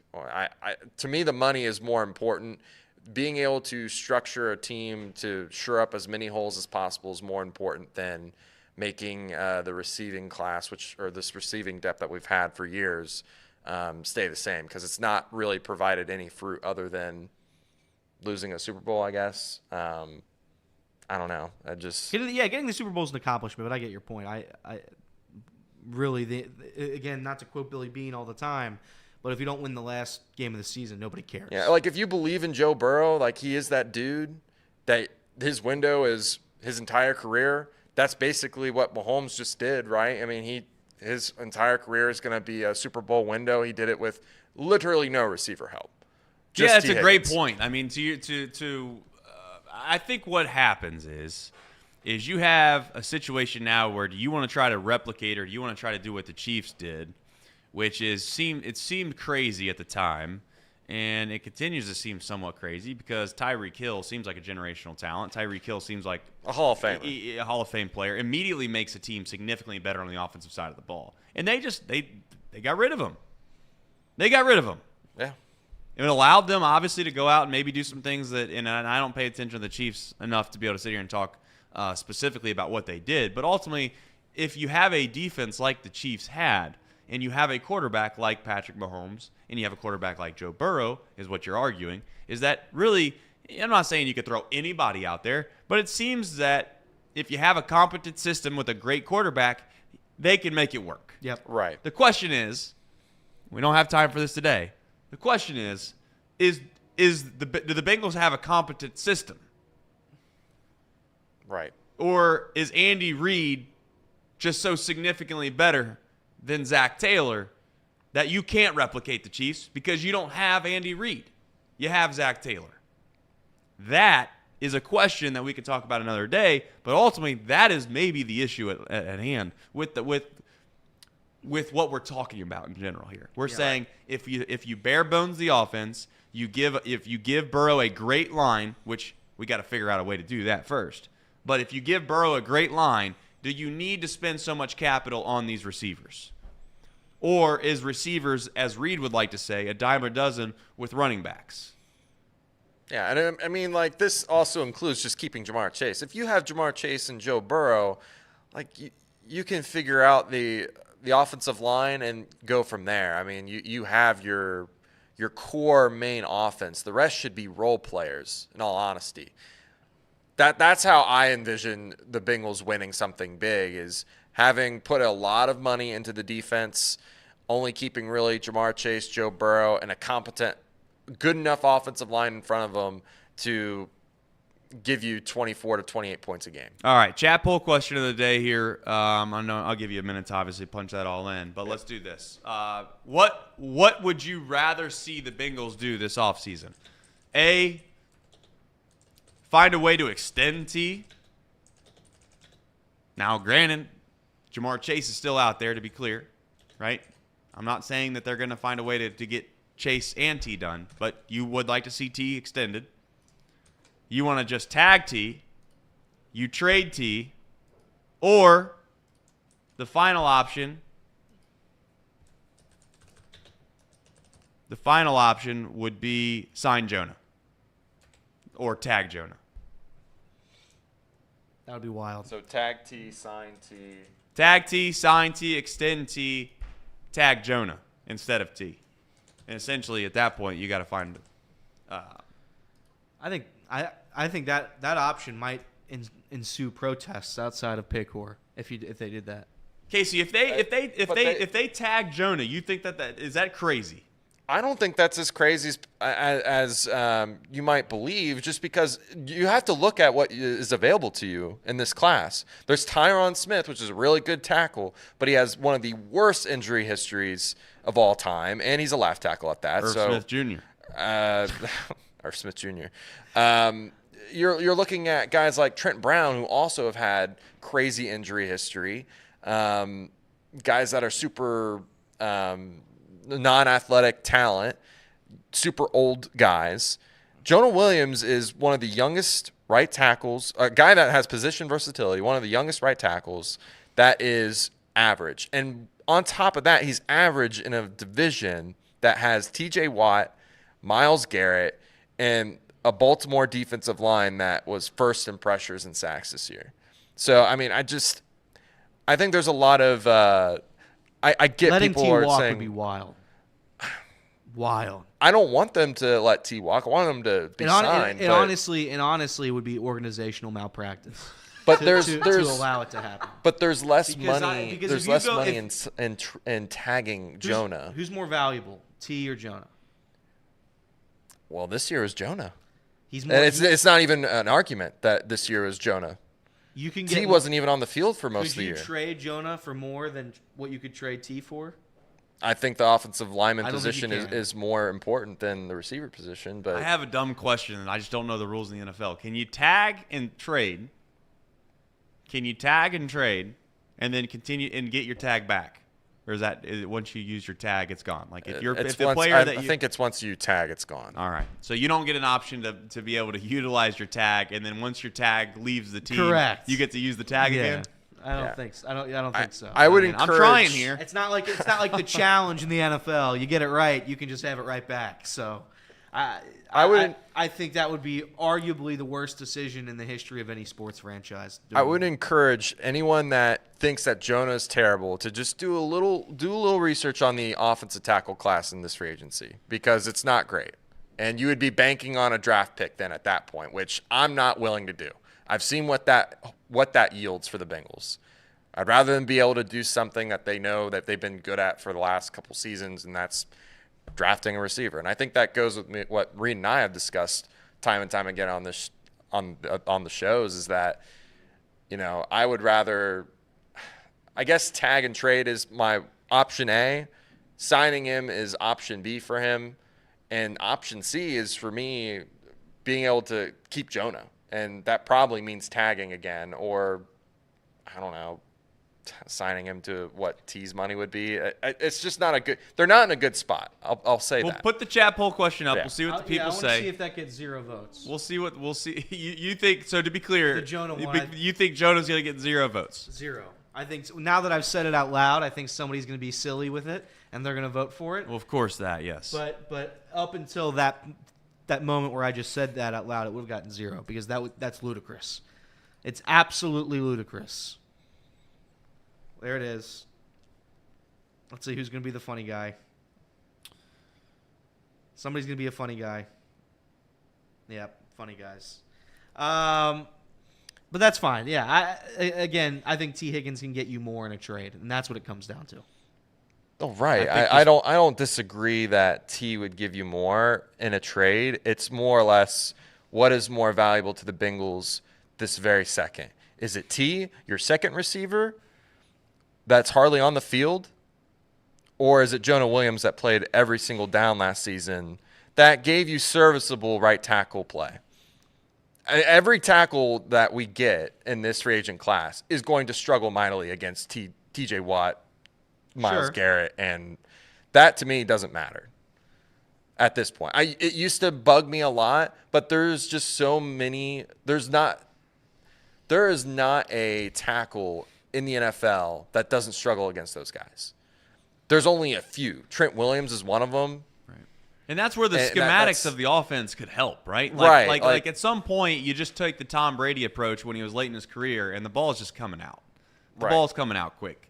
Good. I mean, if you're going to sack Joe Burrow, it's going to be tough to do because ultimately, at the end of the day, he's getting the ball out quick. The issue is that when you have Tee Higgins and you have Jamar Chase, it's very easy to sit behind a mahogany desk when you're writing up the plays and you want to utilize their athleticism and you want to utilize their talents as much as you can, and they're running longer, extended routes because ultimately, at the end of the day, that allows them to be elite more so than, no offense to Yoshi, but, ultimately, a slant's a slant. You catch the ball, right? And, yes, you can run a slant a little bit better than the next guy, but a little bit more developing routes is where you start to see the elite wide receivers versus maybe some fifth-round pick out of BYU. So my point is that I understand why the Bengals at times allow these longer developing plays to exist because they want to utilize these elite receivers. But the problem is that they have this issue, which is whether they have a bad offensive line or not is irrelevant. They play in a division that has elite defensive line. So if you're not going to be able to block, then it doesn't matter how elite your receivers are if you're getting sacked in the backfield. Right. So they are in a tough spot because they've not drafted. Let's face it. The real issue in all of this is they have not drafted the offensive line position well at all. In fact, not well at all, horribly. So if they were able to do that, then we're having a completely different discussion about a lot of things. We wouldn't even be talking about Jonah even being a tagging possibility. And to be fair to you, like it or not, if they'd have taken the kid that was in the 5th round that ended up DeJuan Jones, maybe it's not being considered at all. Yeah, I mean, I don't think it is being considered at all. I think there's no consideration. Maybe zero. I don't think there's been less consideration for anything than the idea that you're going to tag, as Casey said, a mediocre lineman. No, I'm not suggesting that they would. I'm suggesting that they should. Because that's even worse. That they should because it's that's cheaper. Far worse than what I was giving you. I was giving you the out. That's terrible. They should do that and let T just walk away. And No. They should sign T and tag Jonah. Okay, because so Jonah I is not going to want to stay here. That makes more sense to me now. Okay, if you're including signing T in there, then yeah, now we're talking. By the way, because I said it out loud, I believe the Jonah sign. I believe that's going to be winning. No, it's right now we have tag T at 36%, followed by a tie at 25%, but it's actively moving. People are voting. Trade T and Jonah sign / tag is relatively tied, and then sign T is at 14%, which is, hey, I think this is part of the fun that obviously is the NFL. They got a lot of time to figure out what's going to happen. The draft is what it is, and that's the other part of this that you just don't know what's going to end up happening is who do the Bengals ultimately end up getting. They are very much a best player available franchise, as most are now. So who slides to them? Because this happens every single season. And the good news is for the Bengals is that you have a lot of teams that seem to be stretching on wanting to be able to get themselves a quarterback. It happens every year. Yep. Could you imagine being a franchise right now? And again, maybe you'll clip this later and I'll make a fool of myself. I have done it before. I'll do it again. Could you imagine being a fan of a franchise right now and you're looking through the mock drafts and you come to realize that they're going to take J.J. McCarthy with the 16th pick in the draft, and that's going to be the guy that's going to lead you to the promised land? Have you watched J.J. McCarthy at one point in college football and thought to yourself, holy smokes, man, that guy's the difference? Because I haven't. I think he's serviceable. Think he's a decent quarterback. But am I exhausting a first-round pick on a guy? No. I've seen a couple of mocks. This one from CBS has the Bengals getting your guy, Amarius Mims, 6'7" offensive tackle, 340 pounds out of Georgia. That's one guy I haven't been able to watch much of because he was always hurt. But he was good. Part of the problem, yeah. Mims has been hurt. We have The crazy thing, really quickly, not to cut you off, I'm going to let you do this, but the crazy thing is there's been Georgia offensive linemen that have been really good college players. Yeah. Really good.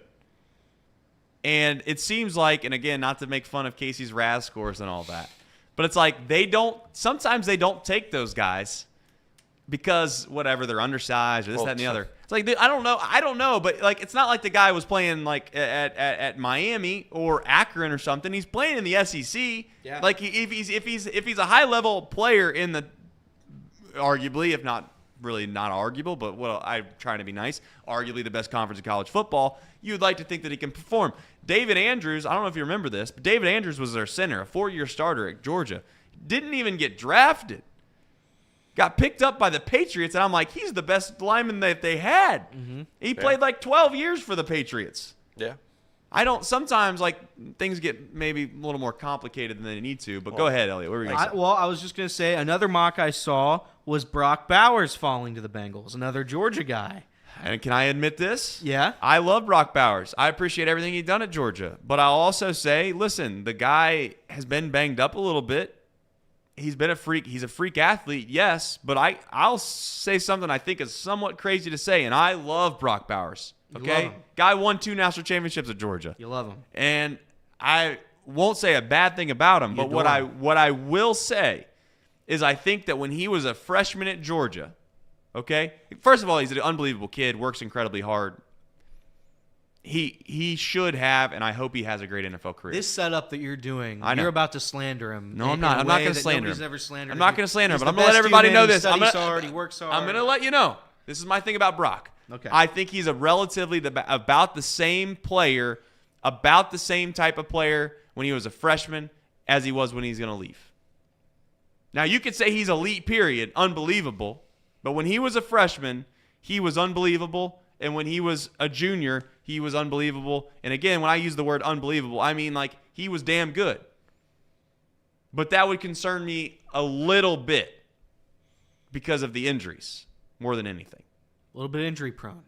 I'm not saying that he's injury prone. That's hard. That's you're playing a position, okay? You're playing a position that is a very gritty position. You're asked to block, you're asked to mix it up with linemen, and then obviously you're asked to go out and run routes. I just don't know, and again, I don't know enough about modern medicine, and this is where the Cincinnati Bengals have professional staff on hand.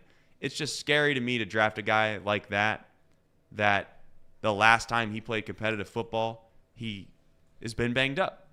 He got hurt, got the ankle surgery, came back, play 3 or 4 or 5 plays in a game, and then kind of get banged up, limp to the sideline, wait a couple possessions, come back out. Give him all the credit in the world for being tough enough to want to do that. But my point is you're expending draft capital at the very, very top of the class, top of the draft, on a tight end nonetheless. I just wouldn't want it to be a Pitts situation, is what I'm getting at. Oh, well, I don't know if Pitts really had the opportunity to shine there in Atlanta. That's fair too. You could also say that's the case. But I would take Bowers. But at the same time, if they tag T, I have a really hard time thinking that they'll get Bowers. Bowers to me is a receiving threat more than anything. I know he could probably do well in the run game, but that's not. You're not expending the first pick in the NFL draft at tight end unless you don't have T. Then he becomes that number 2 threat. Michael Rolfe says he's made of glass. Yeah, I think that's a little slanderous. I'm not trying to go that far. I mean, made of glass, the guy's a pretty tough kid. Played in all the big games. He wasn't himself, and maybe you could argue he came back too early. Yeah. Which is an admirable thing. Kid didn't have to come back, right? For all the things that people want to complain about, guys sitting out and guys that, for lack of a better term, don't play in meaningful bowl games because they want to make sure their draft stock stays high. Brock Bowers isn't that. He came back and probably wasn't ready. So I'm not trying to slander Brock.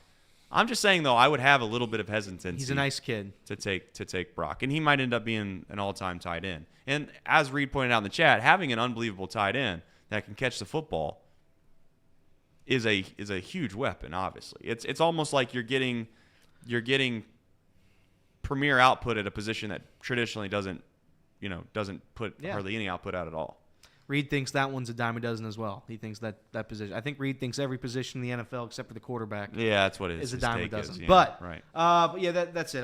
Those were the 2 draft picks I saw the Bengals getting. Either one would be okay with me. Obviously, if Amarius Mims is hurt all the time, that wouldn't be good. But there's actually this offensive tackle class is pretty deep, to be honest with you. Like the first round talent there's probably like 5 or 6 guys that they could get at the right tackle spot that would be a decent addition to the offensive line in terms of depth.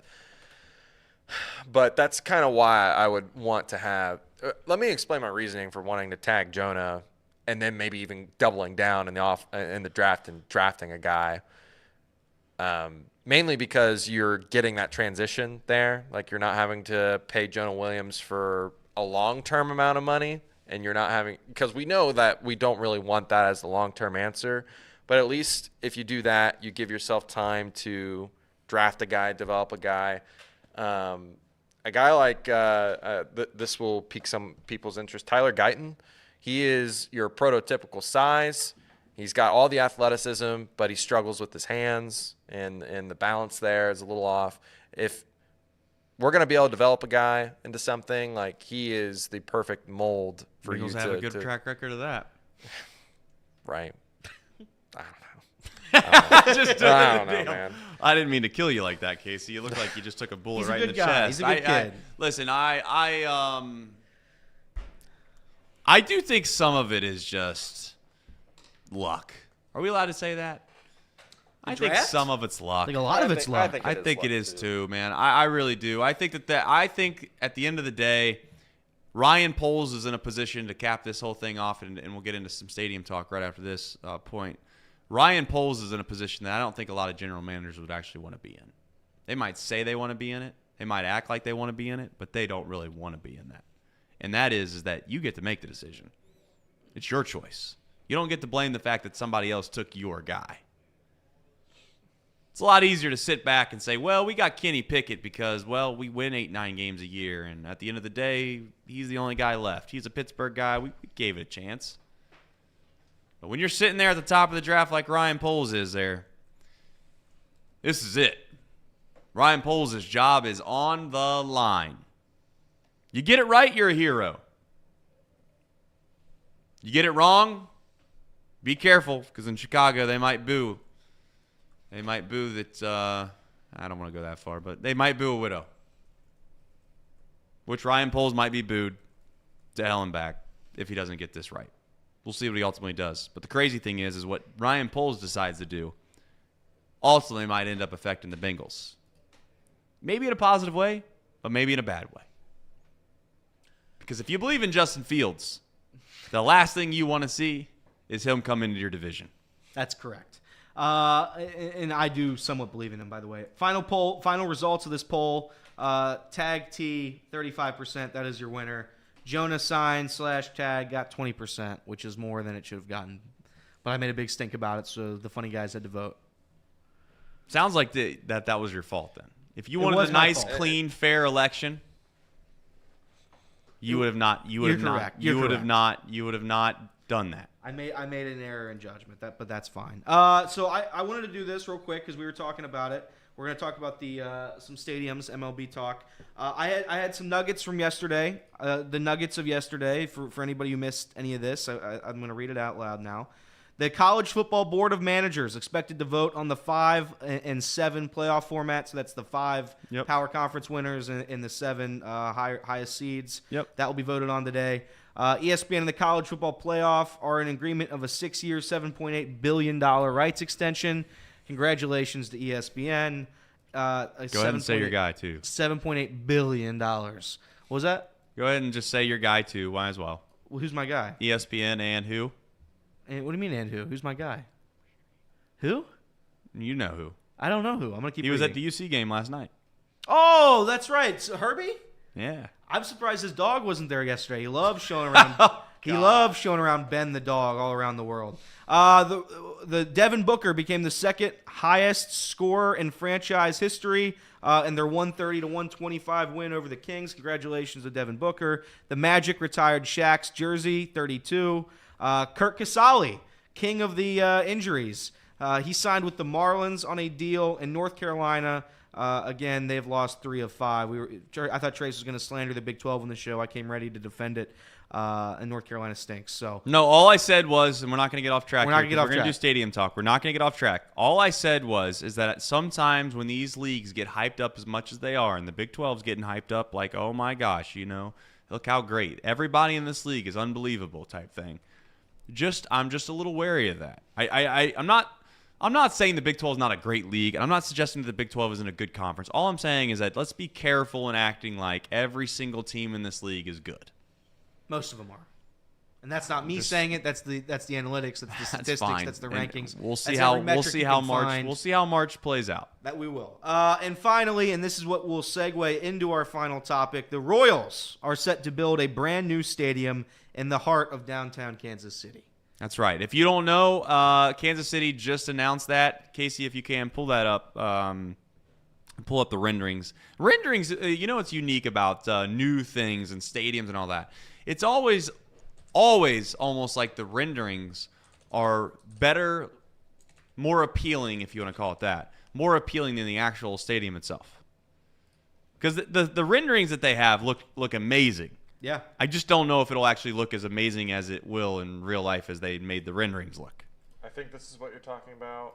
Yep, that's it. Go ahead and make that. So you can see there, they obviously got the fireworks in the back because they want it to look cool. They did keep the fountains. That's new. That's cool. I like that. Wait, but is they're this in downtown. This is downtown. They're moving it to in downtown. Ooh. And go ahead and go to the next one. You can see right there at the bottom of the screen, for those that don't know, that is the T-Mobile Arena, which they have the Big 12 tournament in, which is right downtown. We've been right near that. Yeah. They have kind of like a little district there, and they have a walkway. Look at that. They have a walkway. Now, will it ultimately end up looking like that? I don't know, because it seems like every time they do something like this, the renderings, it never ends up being exactly the same. But here's the thing. That is, what you just seen is essentially exactly what it could look like with a high-level, nice-looking arena next to a major ballpark.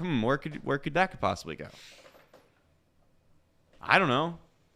At what point does Cincinnati pull the trigger? I don't know. We've talked about this at length. It ultimately ends up coming down to, when can we possibly maybe get another professional franchise in?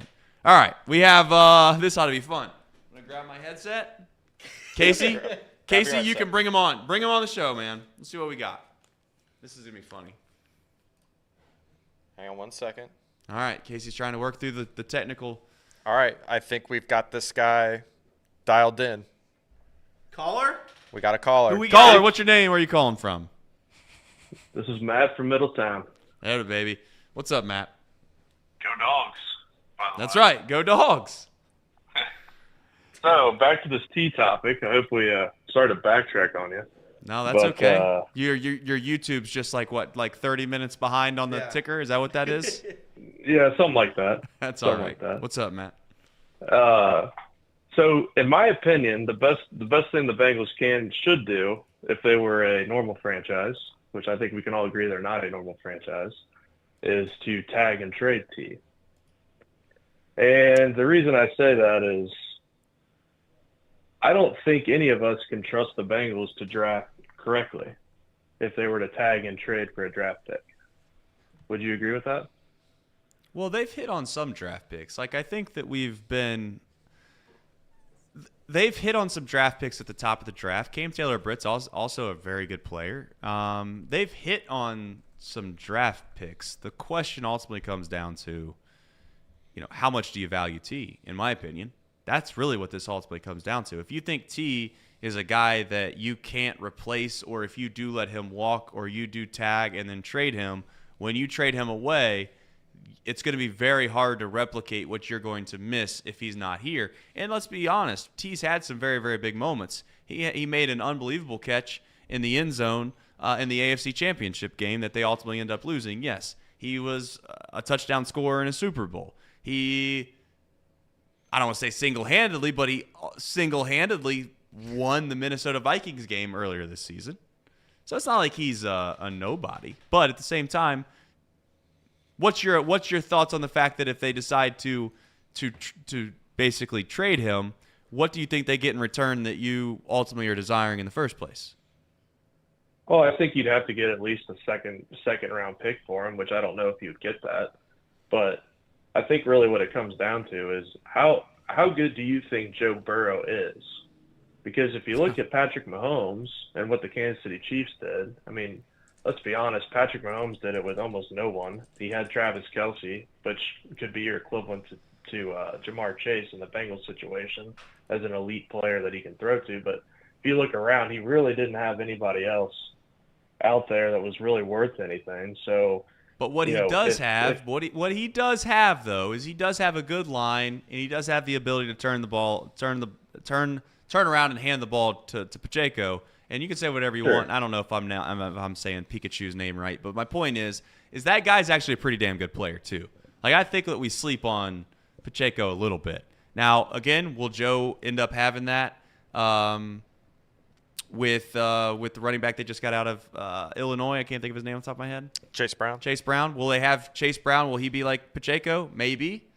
But the one thing that Mahomes does have that Burrow's never had, to be fair to Burrow, is a pretty damn good offensive line. Yeah, I think that's fair. But I think if you're going to invest all the money you've invested into Burrow, then you shouldn't be concerned about getting rid of Tee Higgins.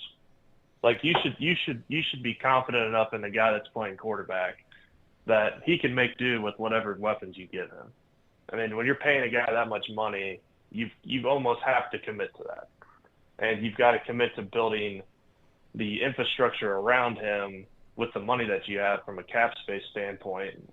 To your point earlier in the conversation, the defense needed a lot of help and needed to basically rebuild that defense. You should feel confident, in my opinion, as a franchise to say, you know what, we can get rid of T, we can build around him with other pieces, but really we need to make sure the defense can withstand a full season and keep us in games when we're in shootouts. That's fair enough. Casey, you have something to add? Yeah, I was just going to add to your point about what you could get for Tee Higgins. I remembered that the Eagles traded for A.J. Brown, and I wanted to kind of bring that back to light a little bit to kind of enlighten some folks about how similar these two guys are in terms of their careers at this moment in time and when the trade actually happened. A.J. Brown was traded for the 18th and 101 pick in the NFL draft. They subsequently then gave him a deal, a 4-year, $100 million contract that was $57 million guaranteed. At that point in time, A.J. Brown, the year before, had 63 catches, 869 yards, and 5 touchdowns. He had only surpassed 1,000 yards his first 2 seasons, the highest being 1,075 yards and 11 touchdowns in 2020. That is almost exactly where Tee Higgins is today, maybe a little less in terms of what the year that he had this year. I think he only had like 400 or 500 yards or something like that. Sure. But I think you could, in theory, I think you could maybe get a first-round pick for him. I mean, the 18th and 108 or 101, that's really good value there for a 24-year-old receiver, which also Tee Higgins is 24 years old. So I don't know. Maybe the Bengals can get more than a second-round pick for him if they do, in fact, tag and trade him. Casey, I had a question for you. Yeah, so what's up? What teams do you see in the first round right now that let's just say hypothetically we tag and trade T, we go for a team that's going to give up a first round pick. Which of those first round teams with a first round pick right now need an elite receiver that would be willing to trade for him and give him that kind of contract that you see? Well, funny enough, the Titans. The Titans really need an all-pro receiver after trading their all-pro receiver. And on top of that, I mean, you're talking about familiarity with Tee Higgins, with Brian Callahan now being the head coach down there. I think that would make a lot of sense. I think that's a little too high, though. That's a top 10 first-round pick. Out of the other teams that might need a elite receiver, if the Colts don't end up trading, or if they don't end up tagging or signing Michael Pittman Jr., I think maybe they could be interested. That's only 3 picks ahead of us, but that's 3 picks ahead of us in the first round of the draft. That's not too bad. That's pick 15. I could see us maybe combining those 2 picks and maybe trading up even further, get a guy like Brock Bowers if we wanted, or Marvin Harrison. I don't know. But yeah, those are the thoughts that we have to kind of go through. In my opinion, it's the Colts and the Titans. Those are the 2 teams I'd be looking at right now that might be interested in doing something like that. Maybe even the Jets. I know the Jets only they've got who's their receiver that Do they have the got? cap Wilson. space though? Garrett Do Wilson. they have Garrett the cap Wilson. space? Oh, the Jets, they probably don't have the cap space either.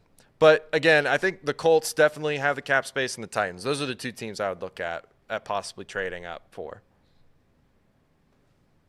All right. Anything else to add, Matt? No, I'm good. I've hijacked your show. I appreciate it. I know Thank you you, didn't Matt. hijack a show. You called in. We appreciate you calling in. Thank you, Matt. Appreciate it. Go Dogs. Yeah. Yep, go Dogs. That's right. All right. Yeah, I mean, we could obviously segue off the T thing because we talked about that relatively at length at this point. And the good news is that it all sorted itself out. The crazy thing is that I think the Bengals, if they knew what they were going to be able to get in the first round with the pick that they have, would also help them make the decision that they're trying to make maybe before the draft, which is tough, right? Yeah. Like if they knew that, hey, this guy was going to slide down to us, then we're ultimately okay with letting or not letting T go, but ultimately trading T. But if you had the question, you just brought up the whole Titans and the Eagles trade. If they could redo that again, I mean, the Eagles are thrilled to death with the trade, right? Oh, yeah. Oh, yeah. So, I mean, but the Titans got good picks from that. If put it this way, the quick question I'll ask you, last question, and then we'll move on. Would the Bengals say no to the same trade? So, like, the exact same deal, so they would get a first and a third round pick? Yeah, same slots too. Oh, same slots? Yeah. I don't think they would say no. I don't think they would either. I think they'd accept it. I think I they'd think take they that would- trade. Yeah. I think they would take And that the crazy trade. thing is that the Eagles were happy with that. Yeah. Yeah. So, I mean, I don't know. It's not unrealistic, but at the same time, there's no way in the world that I would trade to you if I wasn't getting a first-round pick, though. Yeah. The thing, too, is it's not even just A.J. Brown. Like, Hollywood Brown, he was traded for a first-round pick. So that is really the going rate. It's a first round or nothing for me. 100%. I think it's a first-round plus an additional late-round pick. Tee Higgins is a number 1 receiver. I mean, those don't grow on trees. Those aren't just like readily available. Yeah. Now, the only thing that hurts the Bengals a little bit, if we're being honest, is that he did not have the season that many of us would have hoped he'd had.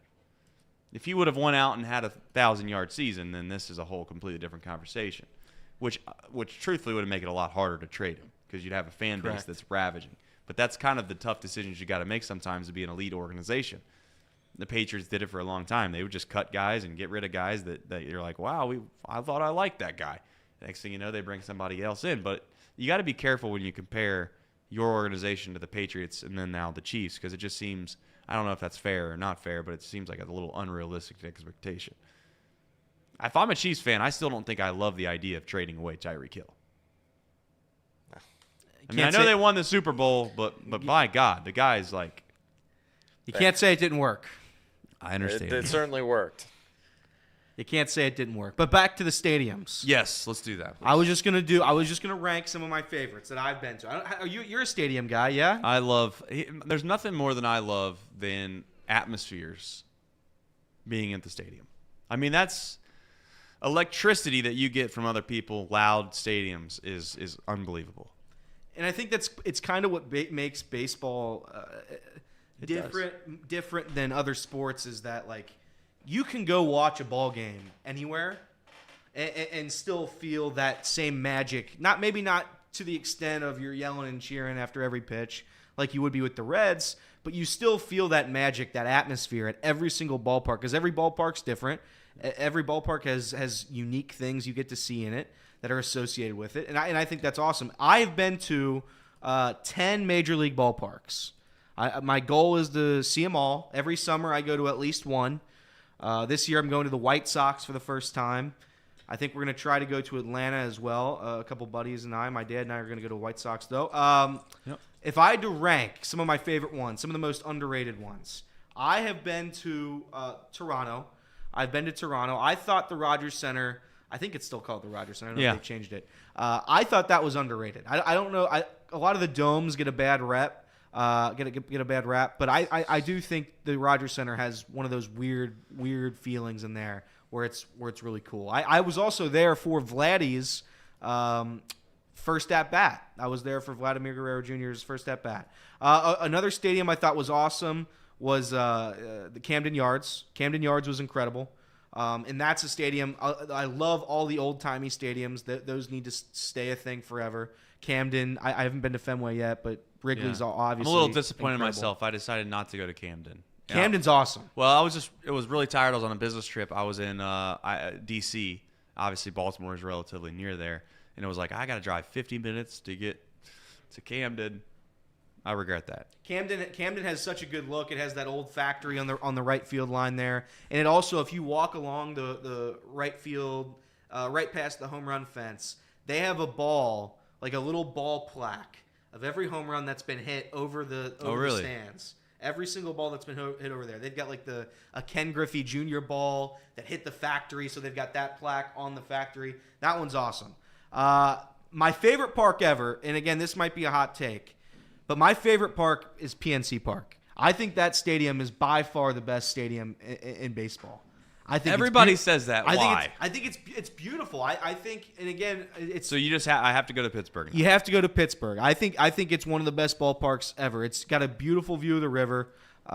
It has the bridge right behind it as well. I think the stadium itself is awesome. It sucks that the Pirates are forever and will be forever the easy dumpster organization of all time.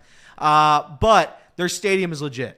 Their stadium's absolutely legit. My honorable mention would be Denver. I think obviously that stadium rocks. But I've never been to Coors Field. Coors Field's awesome. While they were playing. I walked by Coors when I was in Denver one time and just trying to check it out from the outside. Went into the pro shop and kind of looked through the windows at the the concourse, et cetera, et cetera. Really, there's not been a stadium that I've been disappointed in outside of Tropicana. And how bad is that? It's the worst. It's legitimately, you think that I'm joking when I say this. I'm not joking when I say this. Heritage Bank Arena.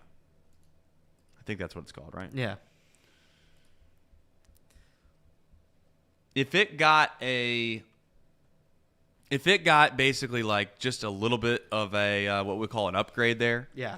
And by upgrade, I mean like we were just, for lack of a better term, throwing a little bit of money at it. We're just like kind of, you know how when you're driving down the road and there's potholes and they're like, oh, we're going to fix it. And they go and they like pour that stuff out into it. And I don't know what it's ultimately called, but it like just fills the hole. And then they got like one guy that tamps it down like 5 times. He's like, oh, we're good to go. 2 weeks later, it's got a huge hole again. Yeah. That's essentially what I think that the Heritage Bank could possibly do. And they're just as good as Tropicana. Oh, wow.